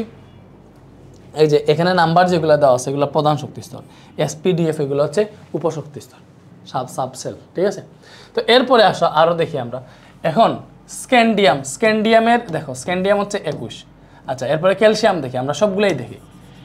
আচ্ছা ক্যালসিয়াম হচ্ছে আমাদের 20, ঠিক আছে। সো ক্যালসিয়ামের ইলেকট্রন মেশ কী হবে 1s2 2s2 2p6 3s2 3p6, ঠিক আছে। এরপরে আমরা জানি যে পটাশিয়ামের মতো এটা 3d তে না গিয়ে 4s এ তো চলে যায়, তাহলে এটা কি হবে 4s। তবে এখানে কিন্তু উজ্জ আছে, এখানে একটা জিনিস আছে 3d 0 আছে, মানে এটা আমরা লিখি না, মানে 3d তে কোনো ইলেকট্রন নাই, ডাইরেক্ট একসাথে 4s লিখে ফেলে। সো আমরা 4s2 দিব। এই যে এখানে হচ্ছে আমাদের ক্যালসিয়ামের 20টা ইলেকট্রন আছে। এরপরে স্ক্যান্ডিয়ামের ক্ষেত্রে দেখো স্ক্যান্ডিয়ামের ক্ষেত্রে হিসাব স্ক্যান্ডিয়াম 21 না, তাহলে এটার ক্ষেত্রে হবে 1s2 2s2 2p6 3s2, ঠিক আছে। এরপরে 3p6 4s2। এরপর আমাদের এখন দেখো এখানে 3d 0 আছে, আবার এখানে আছে আমাদের 4p, ঠিক আছে। তো আমরা ইলেকট্রন 3d তে যাবে নাকি 4p তে যাবে, এখন ইলেকট্রন 3d তে যাবে নাকি 4p তে যাবে বলো, এখন ইলেকট্রন 3d তে যাবে নাকি 4p তে যাবে, ওইটা হচ্ছে আমরা আফবাউ নীতি দ্বারা হিসাব করবো। এখন আমরা দেখবো এই 3d এর শক্তি বেশি না 4p এর শক্তি বেশি। সো 3d এর শক্তি হবে কি n+l, তো আমরা এটার শক্তি দিয়েছিলাম n+l দিয়ে বের করে, এটার শক্তি বের হয়েছিল 5। এবার 4p এর শক্তি কত আসে দেখো, 4p তে n+l যদি করি n+l, n এর মান হচ্ছে এখানে 4 এবং l এর মান হচ্ছে p মানে কত 1, তাহলে l এর মান 1, তাহলে এটার মানও 5 আসতেছে। এবার দুইটার সমান হয়ে গেছে শক্তি। তো শক্তি যদি দুইটার সমান হয়ে যায় তাহলে কাহিনী কী হবে, আফবাউ নীতি অনুসারে শক্তি যদি দুইটার সমান হয়ে যায়, দুইটা অরবিটালের শক্তি যদি সমান হয়ে যায়, তাহলে যেইটার n এর মান কম ওইটাতে ইলেকট্রন আগে ঢুকবে। তাইলে দেখো এই দুইটা শক্তি সমান, বাট এই 4 এর তুলনায় এই 3টা কম, মানে n এর মান প্রধান শক্তি স্তরের মান যেটার কম, যেটার প্রধান শক্তি স্তর আগে, ঠিক আছে, ওইটাতে ইলেকট্রন ঢুকে যাবে। তো দেখো শক্তি সমান হয়ে গেলে যেইটার প্রধান শক্তি স্তরের মান কম ওইটাতে ইলেকট্রন ঢুকে যায়। এজন্য এই যে 4s2 তো পড়ে গেছে, এরপরে আমাদের 4p মানে আমাদের 3d আর 4p দুইটা অপশন সামনে, তো আমাদের 4p তে যাবে না, ইলেকট্রনটা 3d তে ঢুকবে। সো আমরা বরাবরের মতো এখানে 3d দিব, 3d 1 দিব, আর 4s2 তো আমাদের আগে থেকেই আছে, সো 4s2 এখানে থাকবে, ঠিক আছে। এই যে আগে 4s2 মানে বরাট হয়েছে, এরপরে 3d তে আসছে, বুঝছো। সেমভাবে যদি আমি মনে করো স্ক্যান্ডিয়াম ভ্যানেডিয়াম টাইটানিয়াম যদি দিই, টাইটানিয়াম হচ্ছে 23 না, তাহলে এটা কেমনে দিব 1s2 2s2 2p6 3s2 3p6 দেন হচ্ছে 4s2 আগে এইটা 4s পূরণ করতে হবে। সো এখানে হয়েছে কয়টা দেখো 18টা 20টা, এরপরে আরও 3টা না, এই 3টা দেওয়ার জন্য তুমি এখানে দিবা 3d3, এইভাবে হিসাবটা হবে, ঠিক আছে। এরপরে ডিতে ইলেকট্রন দান ক্ষমতা সর্বোচ্চ 10টা। সো ডি যতক্ষণ 10 পূরণ না হয়েছে ততক্ষণ পর্যন্ত 4p-তে যাবে না জিনিসটা। এবার আমি আহ্বায়ক নীতির যে এই যে ইলেকট্রনগুলো আছে, যতটা অরবিটাল আছে সবগুলো আমি একটু লিখি, এবং ওইগুলো তুমি কোনটা শক্তি কীভাবে তুমি নির্ণয়, মানে আহ্বায়ক নীতির এটা তো তোমাকে বুঝাইলাম আমি, ঠিক আছে। এবার একটা কাজ করি, আহ্বায়ক নীতির আমাদের দেখো n=1 এর জন্য কোনটার পরে কোনটাতে ইলেকট্রন যাবে এটা তুমি অন্যভাবে বের করতে পারবা। ফার্স্টে তো আমরা শক্তি হিসাব করি n+l দিয়ে বের করি, তো এটার একটা মজার টেকনিক আছে। দেখো n=1 এর জন্য শুধু হচ্ছে আমরা 1s পাই, ঠিক আছে।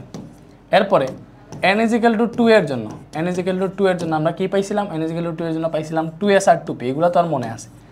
n=3 এর জন্য আমরা কি পাইছিলাম, n=3 এর জন্য হবে 3s 3p 3d, ঠিক আছে। এবং n=4 এর জন্য কি পাইছিলাম 4s 4p 4d, ঠিক আছে, এবং 4fও পাইছিলাম। আশা করি তোমাদের মনে আছে, আমি ফার্স্টের দিকে এগুলো লিখছিলাম, ঠিক আছে। ওই যে এখানে লিখছিলাম ওই যে 4s 4d 4p 4d পরে 4f, দেখছো এই যে এইগুলোর কথা বলছি। এই যে এরপরে আমরা আসি, কই আসবো, এই যে এখানে আসি। এবার এরপরে দেখো n=5 হলে কীরকম হবে, n=5s 5p 5d 5f, ঠিক আছে।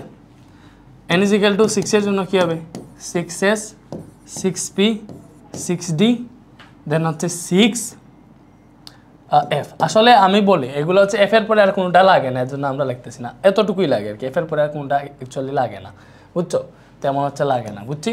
এটা তোমাদের বইয়েই আছে, তোমাদের বইয়েই হচ্ছে এই জিনিসটা দেওয়া আছে। কত নাম্বার পৃষ্ঠায় বইয়ের হচ্ছে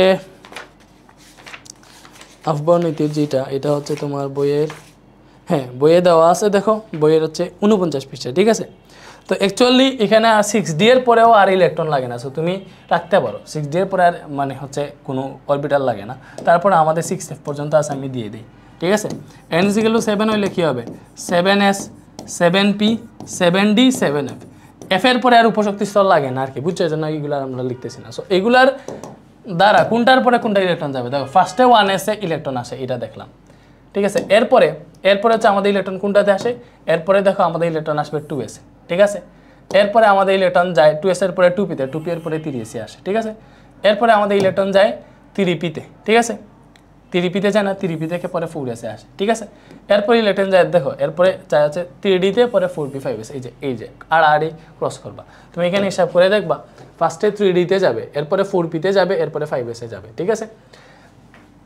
আমরা এখানে দেখছিলাম দেখো 3p এর পরে ইলেকট্রন 3d-তে না গিয়ে 4s-এ চলে আসে, এই যে এই ধারাবাহিকতা থেকে তুমি বুঝতে পারবে, এই যে 3p এর পরে 4s-এ চলে আসছে, 3p এর পরে 4s-এ চলে আসছে। এগুলো আমরা হিসাব করে দেখছিলাম 3p এর শক্তি বেরিয়েছিল 5 এবং 4s এর শক্তি বেরিয়েছিল 4, এজন্য সরি 3d এর শক্তি বেরিয়েছিল কত 5 এবং 4s এর শক্তি বেরিয়েছিল 4, এজন্য 3d-তে 3p এর পরে 3d-তে না গিয়ে 3p এর পর 4s-এ চলে আসে, ঠিক আছে। ওকে, সো এখান থেকে বুঝতে পারবা কোনটা যাবে। এবং এখানে যে দিছি 3d এর পরে দেখো 3d এর পরে এখানে আর একটা অপশন 3d এর পরে 4p-তে যায়, ঠিক আছে।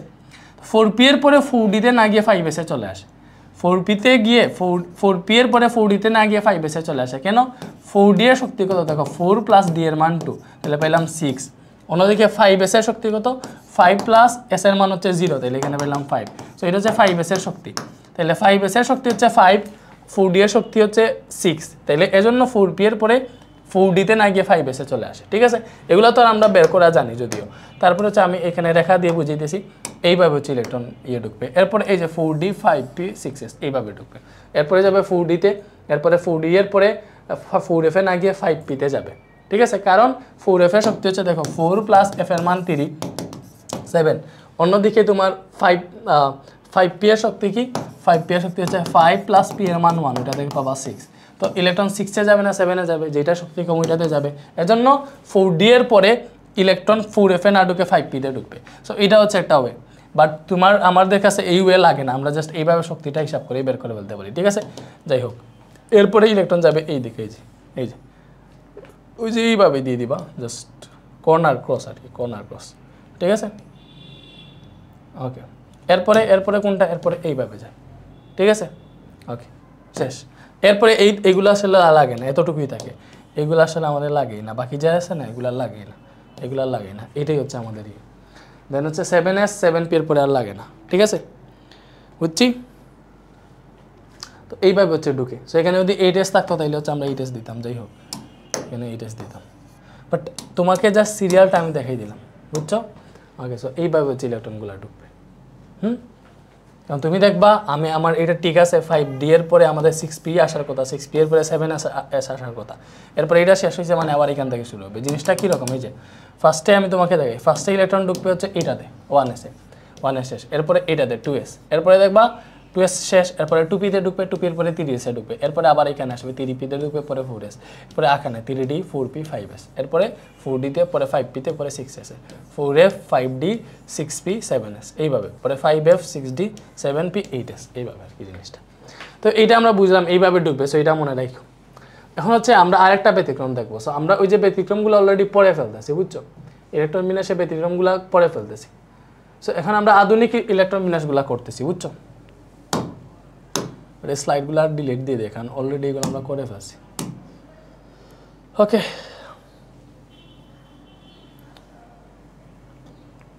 ওকে, সো এটা গেল টাইটানিয়াম দিছি। এরপরে আসো আমাদের আরেকটা ব্যতিক্রম, ঠিক আছে, এগুলা গেল। এইবার আরেকটা ব্যতিক্রম শিখি আমরা। এইবার এখানের মধ্যে এগুলা তোমাদের হোমওয়ার্ক, এগুলো হচ্ছে তোমরা ইলেকট্রন বিন্যাস এগুলো করে আসবা। পটাশিয়াম, ক্যালসিয়াম, দেন হচ্ছে এম কি বলছে, এম না, এটা আমি ম্যাঙ্গানিজ বলছে, বা ম্যাগনেসিয়াম ধরো, magnesium, sodium, copper, chromium, oxygen, এগুলো ইলেকট্রন বিন্যাস তোমাদের হোমওয়ার্ক, এগুলো করবা, ঠিক আছে, এগুলো তোমরা কইরো, ঠিক আছে। আমি তো যা দেখে দেখাইলাম। এরপরে আমাদের মেইন জিনিস খেলা নেলা এখনও বাকি রয়েছে। সো ব্যতিক্রমের মধ্যে আমরা একটু যাই। ব্যতিক্রমের মধ্যে আমরা ফার্স্টেই হচ্ছে পটাশিয়াম ব্যতিক্রম দেখছিলাম। ব্যতিক্রমের মধ্যে ফার্স্টেই পটাশিয়াম ব্যতিক্রম দেখছিলাম। পটাশিয়াম হচ্ছে 19, এটা 1s2 2s2 2p6 3s2 3p6, এরপরে 3d-তে না গিয়ে 4s1 হয়, এবং এটা কেন ব্যতিক্রম হয় এটা তোমাদেরকে বলছিলাম, ঠিক আছে। আচ্ছা, সো এটা কেমনে লিখতে হয় এটা আমি সিকিউতে দেখাই দিব, কেমনে এটার বর্ণনা লিখবে। এখন হচ্ছে আরেকটা ব্যতিক্রম আছে, সেটা হচ্ছে ক্রোমিয়াম। এই ক্রোমিয়ামটা ব্যতিক্রম কেন দেখো, আমরা তোমাকে টাইটানিয়াম পর্যন্ত দেখাইছি, টাইটানিয়ামের 23 আসলো না 23 পর্যন্ত দেখাইছি, এবার ক্রোমিয়ামের ইলেকট্রন বিন্যাস দেখি। দেখো ক্রোমিয়ামের স্বাভাবিক ইলেকট্রন বিন্যাস এরকম হওয়া উচিত ছিল, 1s2 2s2 2p6 3s2 3p6, এরপরে আমাদের 4s এ যায়, তো 4s2 হইল, 4s2 হইল, দ্যাট মিনস এখানে কয়টা ইলেকট্রন গেছে দেখো, এখানে 18টা আর 2টা 20টা, বাকি রয়েছে 4টা ইলেকট্রন। তাহলে এই 4টা ইলেকট্রন আমাদের এখানে 3d4 আসার কথা। এটা হচ্ছে আমাদের স্বাভাবিক নিয়ম। এটা কি, এই যেটা করছি এটা হচ্ছে স্বাভাবিক নিয়ম, বাট আমরা বাস্তব জীবনে দেখতেছি ক্রোমিয়ামের ইলেকট্রন বিন্যাস আসলে এইভাবে হয় না। ক্রোমিয়ামের ইলেকট্রন বিন্যাসটা এইরকম হয় যে ক্রোমিয়াম 24, এটা হচ্ছে আমাদের 1s2 2s2 2p6 3s2 3p6, আমরা দেখতেছি যে এটার ইলেকট্রন বিন্যাস এইভাবে দেওয়া 3d5 এবং 4s1, বাট আমাদের স্বাভাবিক হিসাব অনুযায়ী আমাদের এইভাবে হওয়ার কথা, ঠিক আছে। তো আমরা দেখবো এইভাবে না হয়, আমাদের স্বাভাবিক হিসাব অনুযায়ী এইভাবে হওয়ার কথা, বাট আমরা দেখবো যে এইভাবে না হয়ে আমরা এখন দেখবো যে সে এইভাবে না হয়ে ভিন্ন পদ্ধতিতে কেন হয়েছে, এইভাবে না হয় এইভাবে কেন হয়েছে। তো এটার কারণ হচ্ছে সুস্থিতি। দেখো আমাদের এটার কারণ হচ্ছে, দেখো অরবিটাল যখন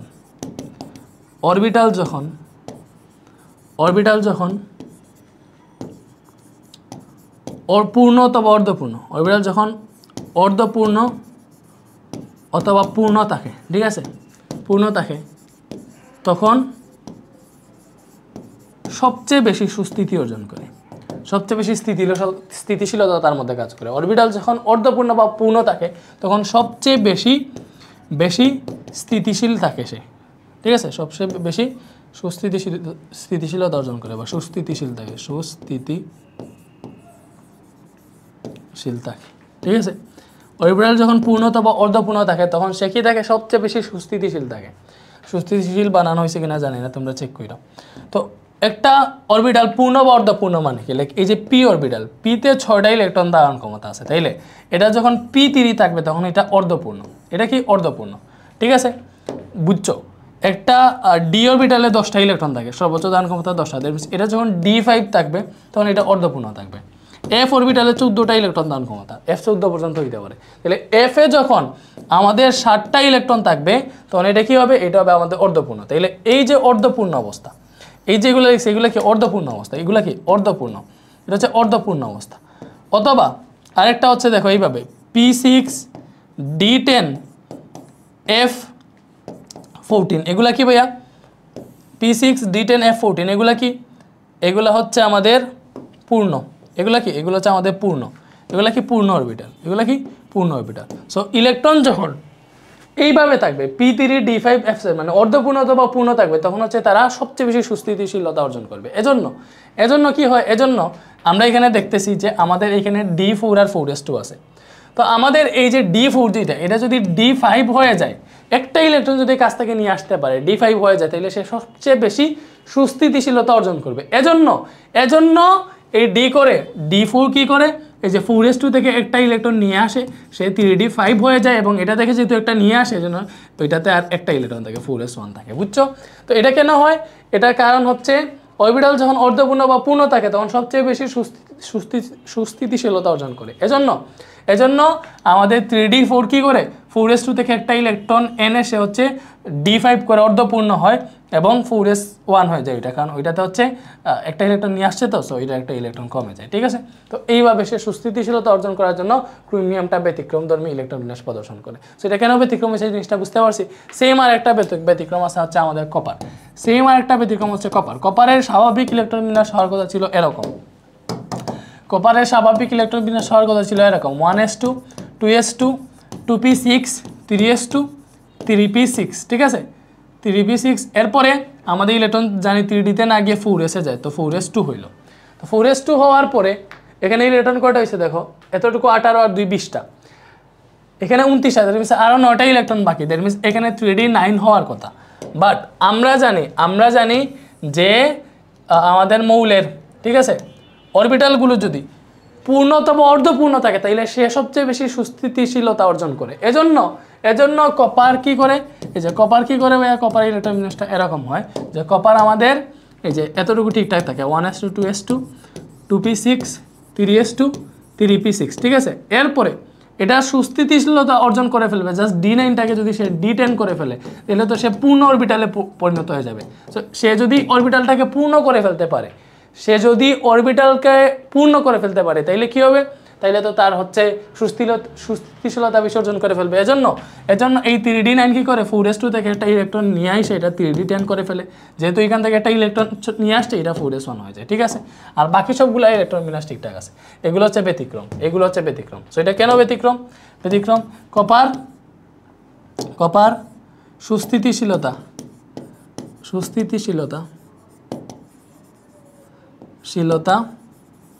অর্জনের জন্য, কপার সুস্থিতিশীলতা অর্জনের জন্য 4s2 থেকে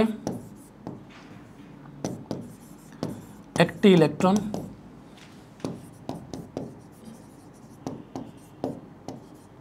D9-এ এনে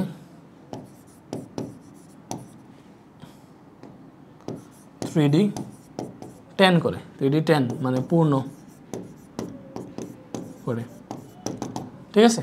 সো কপার কেন ব্যতিক্রম করে, দেখো কপার সুস্থিতিশীলতা অর্জনের জন্য 4s2 থেকে একটা ইলেকট্রন এনে 3d9টাকে 3d10 করে এটাকে পূর্ণ অরবিটালে পরিণত করে, ঠিক আছে? এজন্যই এটা ব্যতিক্রমধর্মী ইলেকট্রন বিন্যাস প্রদর্শন করে। তাহলে আমরা ব্যতিক্রম কোনটা পাইলাম, শুধুমাত্র পটাশিয়াম, দেখো পটাশিয়াম ব্যতিক্রম পাইছি, আর পাইছি ক্রোমিয়াম এবং কপার। এই দুইটার ব্যতিক্রমতার কারণ একই, এই দুইটাই হচ্ছে ইলেকট্রন সুস্থিতিশীলতা অর্জনের জন্য ব্যতিক্রমতা দেখায়। দেখো আমরা পাইছি পটাশিয়াম ব্যতিক্রম এবং ক্রোমিয়াম এবং কপার ব্যতিক্রম। সো ক্রোমিয়াম এবং কপার ব্যতিক্রমতার কারণ কি, ক্রোমিয়াম এবং কপারের ব্যতিক্রমতার কারণ হচ্ছে ক্রোমিয়াম এবং কপার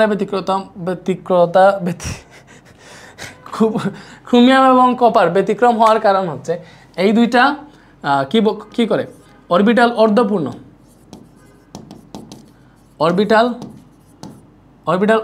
অথবা পূর্ণ করার জন্য, ঠিক আছে? অরবিটাল হচ্ছে অর্ধপূর্ণ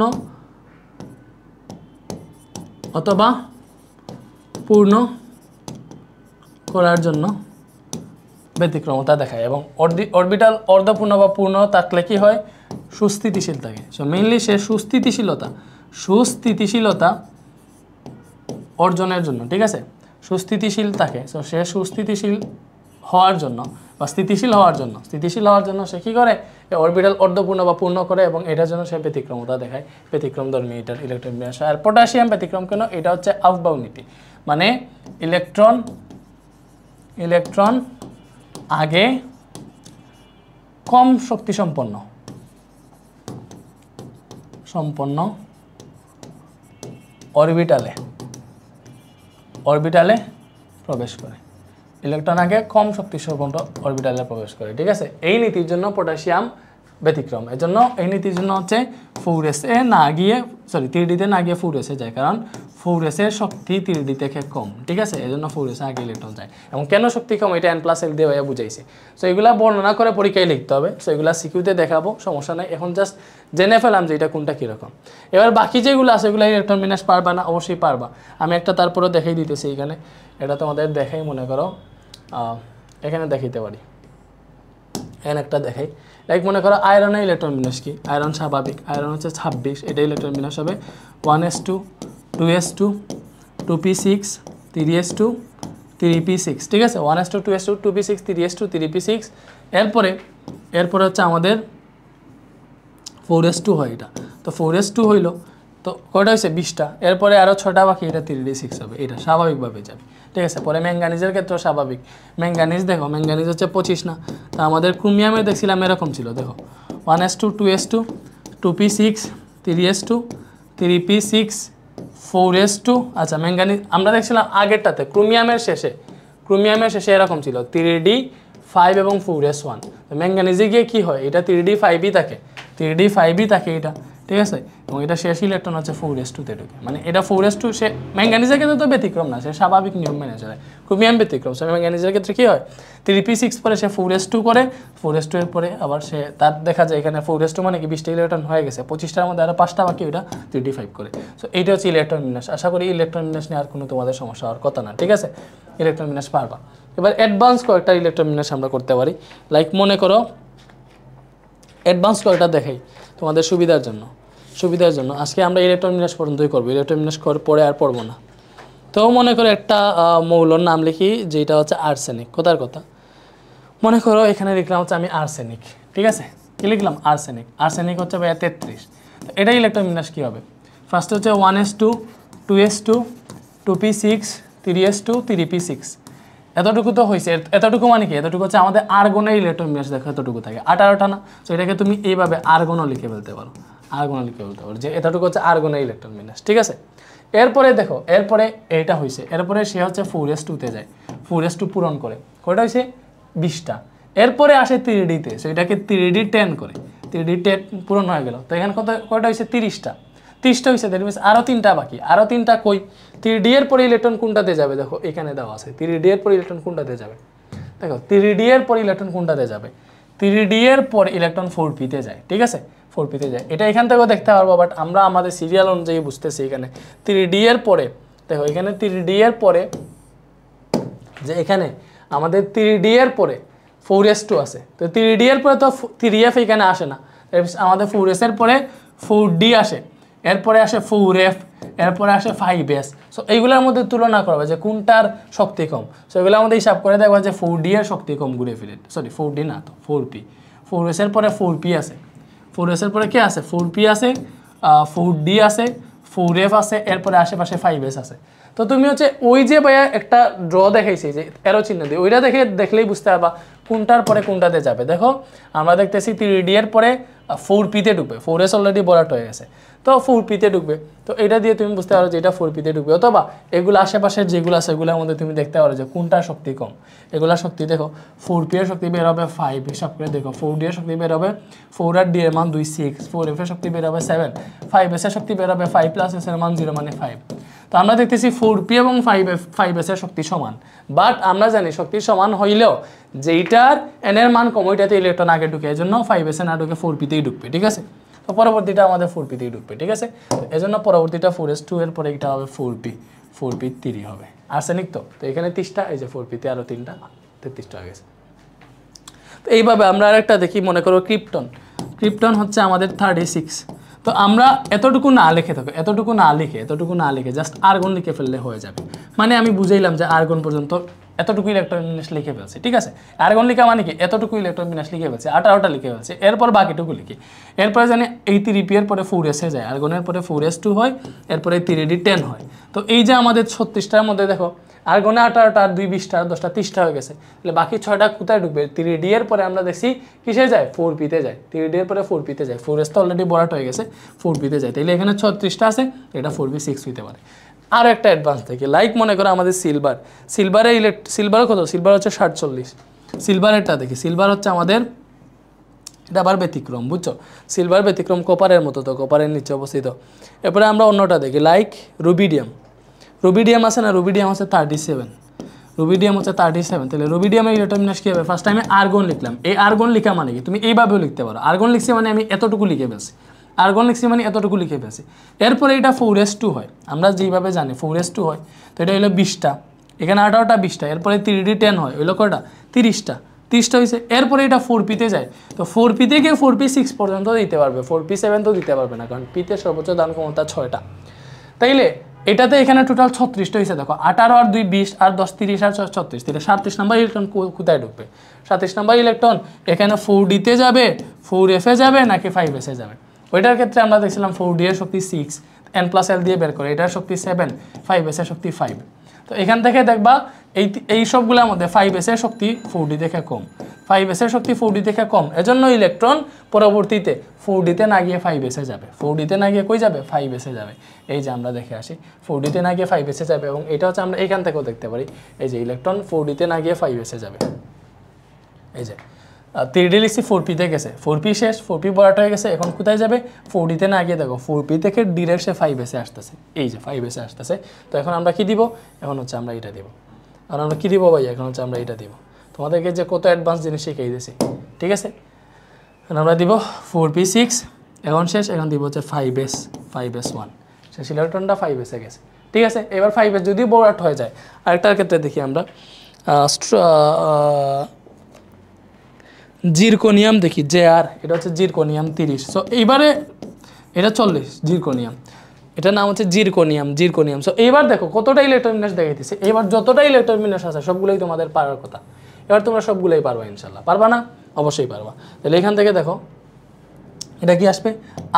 আর্গন আসলো, ঠিক আছে। এরপরে এখানে পেলাম আমাদের স্বাভাবিক মতো যাই 3d10, 4s2, 4p6, এতটুকু তো আর ঠিক আছে, চেঞ্জ হয় নাই। সো এতটুকু লিখা মানে কতটুকু লিখছি দেখো, আর্গন 18 আর 2 20 20 আর 10 30 30 আর 36 লিখে ফেলছি। বাকি আছে ইলেকট্রন আমার কয়টা? বাকি আছে 4টা। সো আমরা দেখছি 4p6 এর পরে 4p6 এর পরে আমাদের 5s এ যায়, তো এখানে 5s2 হইতে পারবে, 5s এ তো আর 3 দিতে পারবে না, এসে দান ক্ষমতা 2টা। তো 5s2 লিখা মানে কি আমরা এখানে 38টা লিখে ফেলছি, আর 40টা আছে, তাহলে বাকি ইলেকট্রনগুলো কোথায় যাবে? 5s এর পরে এখানে 2টা অপশন আছে, 5s এর পরে একটা আছে 4p এর পরে এখানে 4d বাকি রইছিল, আবার আরেকটা 5s এর পরে এখানে 5p আছে, ঠিক আছে। তো কোনটাতে যাবে? 5p তে নাকি 4d তে? 4d এর শক্তি দেখো 4 + d এর মান কত? 2, তাহলে 4 + 2 মানে 6। 5p এর শক্তি দেখো 5 + p এর মান 1, এটা থেকেও 6 আসতেছে, তাহলে দুইটা শক্তি সমান হইলে যেটার n এর মান কম ওইটাতে ইলেকট্রন আগে যাবে, এজন্য এখান থেকে 5p তে না গিয়ে 4d তে যাবে। সো এটার পরবর্তী ইলেকট্রন কই যাবে? এটার পরবর্তী ইলেকট্রন যাবে হচ্ছে এই যে, এটার পরবর্তী ইলেকট্রন আমি এখান থেকে দেখাইতেছি, এটার পরবর্তী ইলেকট্রনটা কই যাবে? এই যে এখানে যাবে, এটা 4d হবে, 4d কি হবে ভাই? 4d। আচ্ছা এখানে 5s2 তো ছিল, এর পরবর্তীগুলো 4d তে ঢুকবে, মানে 5p তে যাবে না, ঠিক আছে। তো 4d তে যদি ঢুকে, তাহলে 4d তে আমরা অলরেডি 38টা এখানে দিয়ে দিয়েছি, তাহলে 4d তে এই যে 39 40, তার মানে আর 2টা বাকি আছে, এইভাবে হবে। সো আশা করি এখন সবগুলো পারবে, এত অ্যাডভান্সগুলো আসবে না তোমার। 30 পর্যন্ত জিঙ্ক পর্যন্ত সবগুলা যদি ইলেকট্রন বিন্যাস পারো তাইলেই হবে, ঠিক আছে। তো এতটুকু। এবং আরেকটা জিনিস এখানে বাকি রয়েছিল, সেটা হচ্ছে উপশক্তি স্তর ও অরবিটাল কি একই?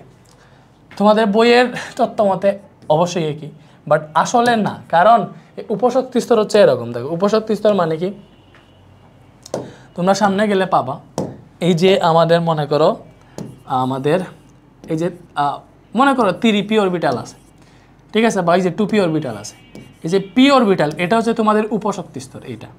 বাট এই 2p কে হচ্ছে আমরা আবার এইভাবে লিখতে পারি 2px, 2py, 2pz, ঠিক আছে, এইভাবে লিখতে পারি। সো এগুলো হচ্ছে এম এর মান, এক্স ওয়াই জেড এগুলো কার মান, এম এর মান। দেখো আমাদের 4টা সংখ্যা দ্বারা আমরা হচ্ছে এগুলো ইন্টারে গেলে হায়ার কনসেপ্ট শিখবা, 4টা সংখ্যা দ্বারা হচ্ছে আমরা একটা মৌলের ইলেকট্রন বিন্যাস বের করি আর কি, 4টা জিনিস দ্বারা। এন এর মান, এটা হচ্ছে পরে এল সহকারী কোয়ান্টাম সংখ্যা, এন হচ্ছে প্রধান শক্তি স্তর, এটা উপশক্তি স্তর, এরপরে এম, এরপরে হচ্ছে এটা হচ্ছে চুম্বকীয় কোয়ান্টাম নাম্বার, এরপরে এস এটাকে বলে ঘূর্ণন কোয়ান্টাম নাম্বার বা স্পিন কোয়ান্টাম নাম্বার এইগুলা। সো এখানে যে এই এম আছে, এল এর পরে যে এম আছে, এই এমটাই হচ্ছে আমাদের এই যে এইটা এক্স ওয়াই জেড এটা, এবং আমাদের এস পরে আছে এস, এটা হচ্ছে spin quantum number. That means পরে আরও একটা টার্ম আছে, ওইগুলো এখন বোঝার দরকার নাই। জাস্ট অরবিটাল এটা মানে এটা কে লিখছে, এটা হচ্ছে যে স্লাইড বানাইছে লিখছে, ছেলেটার নাম শীতিল, ভালোই জানে, ঠিক আছে। হ্যাঁ, আমাকে দুইটা আলাদাভাবে দিয়েছে, আমি জাস্ট তোমাদেরকে এটাই পড়াইতাম যে হ্যাঁ অরবিটাল আর শক্তিস্তর কি একই, হ্যাঁ একই, বাট আসলে একই না। কারণ হচ্ছে দেখো এখানে এটা হচ্ছে আমাদের ওই যে কি বলে উপশক্তি স্তর, এটা হচ্ছে উপশক্তি স্তর, ঠিক আছে, এটা হচ্ছে আমাদের উপশক্তি স্তর, এবং এইগুলো হচ্ছে অরবিটাল, এইগুলো প্রত্যেকটা অরবিটাল। এই যে উপশক্তি স্তর 2p, তো পি মানে হচ্ছে এই যে পি হচ্ছে এই যে এটাও মনে করো পি, এস মানে হচ্ছে এই যে এইটা, এসে হচ্ছে আমাদের দুইটা ইলেকট্রন ঢুকতে পারে। এসে কটা ইলেকট্রন ঢুকতে পারে, দুইটা, একটা এইভাবে ঢুকে আর একটা এইভাবে ঢুকে, উল্টা ঢুকে। এটা হয় উল্টা হয় ওই যে স্পিন কোয়ান্টামের জন্য, এটার জন্য উল্টা হয়। যাই হোক এগুলা পরে দেখবো। এরপরে দেখো এই যে পি আছে না, এটা হচ্ছে পি, পিতে 6টা ইলেকট্রন ধারণ ক্ষমতা হয়, পি এর মধ্যে আবার 3টা পার্ট আছে, ঠিক আছে। এটা হচ্ছে এক্স, এটা হচ্ছে ওয়াই, এবং এটা হচ্ছে আমাদের জেড। এইবার কোথা হচ্ছে এই এক্স ওয়াই জেড এর মান কি আছে, অবশ্যই আছে। এই যে পি আছে না, দেখো এল এর মান আমরা মনে করা পাইলাম কত, এল এর মান কত পাইছি পি এর ক্ষেত্রে, দেখো পি এর ক্ষেত্রে পি এর জন্য এল এর মান কত হয়, পি এর জন্য এল এর মান কত, এল এর মান 2, পি এর জন্য কী হবে, এল এর মান 2 হয়, ঠিক আছে। পি এর জন্য এল এর মান কত হবে, পি এর জন্য এল এর মান হয় 2, বুঝছি, ওকে। আচ্ছা, এরপরে হচ্ছে ডি এর জন্য এল এর মান কত হয় 3, এস এর জন্য এল এর মান কত 0, পি এর জন্য এল এর মান 2 হয় না, সরি, পি এর জন্য এল এর মান হয় তোমার ওকে। সো পি এর জন্য এল এর মান হয় 1, ডি এর জন্য এল এর মান হয় 2, এবং এস এর জন্য এল এর মান হয় 0। তো এইগুলা হচ্ছে এইগুলা আসছে আমাদের এল এর মান, ঠিক আছে, এগুলো কার মান, এল এর মান। তো ওইগুলোর জন্য আমাদের এম এরও একটা মান আছে, চুম্বকীয় কোয়ান্টাম সংখ্যার একটা মান আসে, সেটা হচ্ছে এস 0 না, তো এটা হবে +-0, মানে এখানে তো 0, তো 0 +- হয় না, তো এটার -1 আসছে না পি এর মান, তো এটার এম এর মান আসবে -1 থেকে +1 পর্যন্ত, -1 থেকে +1 পর্যন্ত মানে কি -1 0 1। তো ডি এর মান 2, তাইলে এটার এম এর মান আসবে, দেখো ডি তো 2, তো এটা যদি আমরা অরবিটালের মান বের করতে চাই তাহলে এটার অরবিটালগুলো আসবে -2 -1 0 1 2, এই যে এটার মাইনাস মান থেকে পজিটিভ মান 2, মানে কি -2 থেকে একদম 2 পর্যন্ত যেগুলো আছে সবগুলো, ঠিক আছে। তো এখানে যে দেখো আমাদের P1 এর জন্য যে আমাদের এই -1 0 1 এক্সট্রা আসে, এগুলো এখন বুঝবে না, বোঝার দরকার নেই। এই -1 0 1 আসে না, এই -1 হচ্ছে এটার মানে এটা 0, এটা হচ্ছে 1, ঠিক আছে। এবং এইগুলাতে আবার প্রত্যেকটাতে দুইটা দুইটা করে ইলেকট্রন ঢুকে, এইভাবে টোটাল 6টা ইলেকট্রন হয়, ঠিক আছে। এজন্য এই px py pz এইভাবে যেগুলো থাকবে ওইগুলা মূলত অরবিটাল, বাট এইগুলা তোমাদের বইয়ে এই টপিক নাই, এটা আর অ্যাডভান্স টপিক তোমরা ইন্টারে গেলে শিখবা। আপাতত এতটুকুই শিখছো, এই যে P Y Z sorry PDF এইগুলা দিয়ে আমরা যে ইলেকট্রন বিন্যাসগুলো শিখছি এতটুকু জানলেই এনাফ। এই যে ইলেকট্রন বিন্যাস নিয়ে আর কোনো সমস্যা হবে না, সব স্বাভাবিক। পটাশিয়াম ব্যতিক্রম, কেন ব্যতিক্রম, কারণ 3D এর থেকে 4s এর শক্তি বেশি ছিল, n+l দিয়ে দেখছিলাম, এজন্য যেটাতে শক্তি কম ওইটাতে আগে ঢুকছে, ঠিক আছে। 4s এ এই যে 3D এর 4s এর চেয়ে 3D তে শক্তি বেশি ছিল, 3D তে বেশি শক্তি হওয়ায় 3D তে ঢুকে নাই, 4s এর শক্তি কম এজন্য 4s এ ঢুকছে। এরপরে আরও দুইটা ব্যতিক্রম দেখছিলাম, ক্রোমিয়াম এবং হচ্ছে কি কপার। এই দুইটা ব্যতিক্রম হওয়ার কারণ কি, এই দুইটার ব্যতিক্রম হওয়ার কারণ হচ্ছে সুস্থিতিশীলতা অর্জন করা, ঠিক আছে। এই দুইটার ব্যতিক্রম হওয়ার কারণ কি, সুস্থিতিশীলতা অর্জন করা।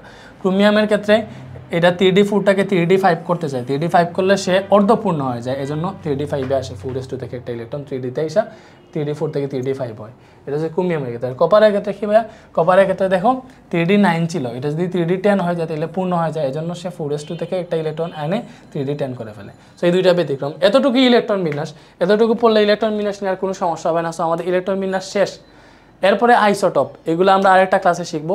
সো আমরা সেকেন্ড ক্লাসে ফুল ইলেকট্রন বিন্যাসের যাবতীয় গুড়া থেকে আগা পর্যন্ত যা আছে সব বাইরে শিখে ফেলছি আশা করি। তো যদি বুঝে থাকো, শিখে থাকো, থ্যাংক ইউ। নেক্সট ক্লাস দেখো, নেক্সট ক্লাস ঈদের পরে আসবে, এখন আমি বাড়িতে চলে যাব যেহেতু, ঈদের পরে আর ক্লাস রেকর্ড করবো। সো এতটুকুই ছিল, আমরা 2টা লেকচার নিলাম, আরও 2টা লেকচার লাগতে পারে। ভালো থাকো, আল্লাহ হাফেজ।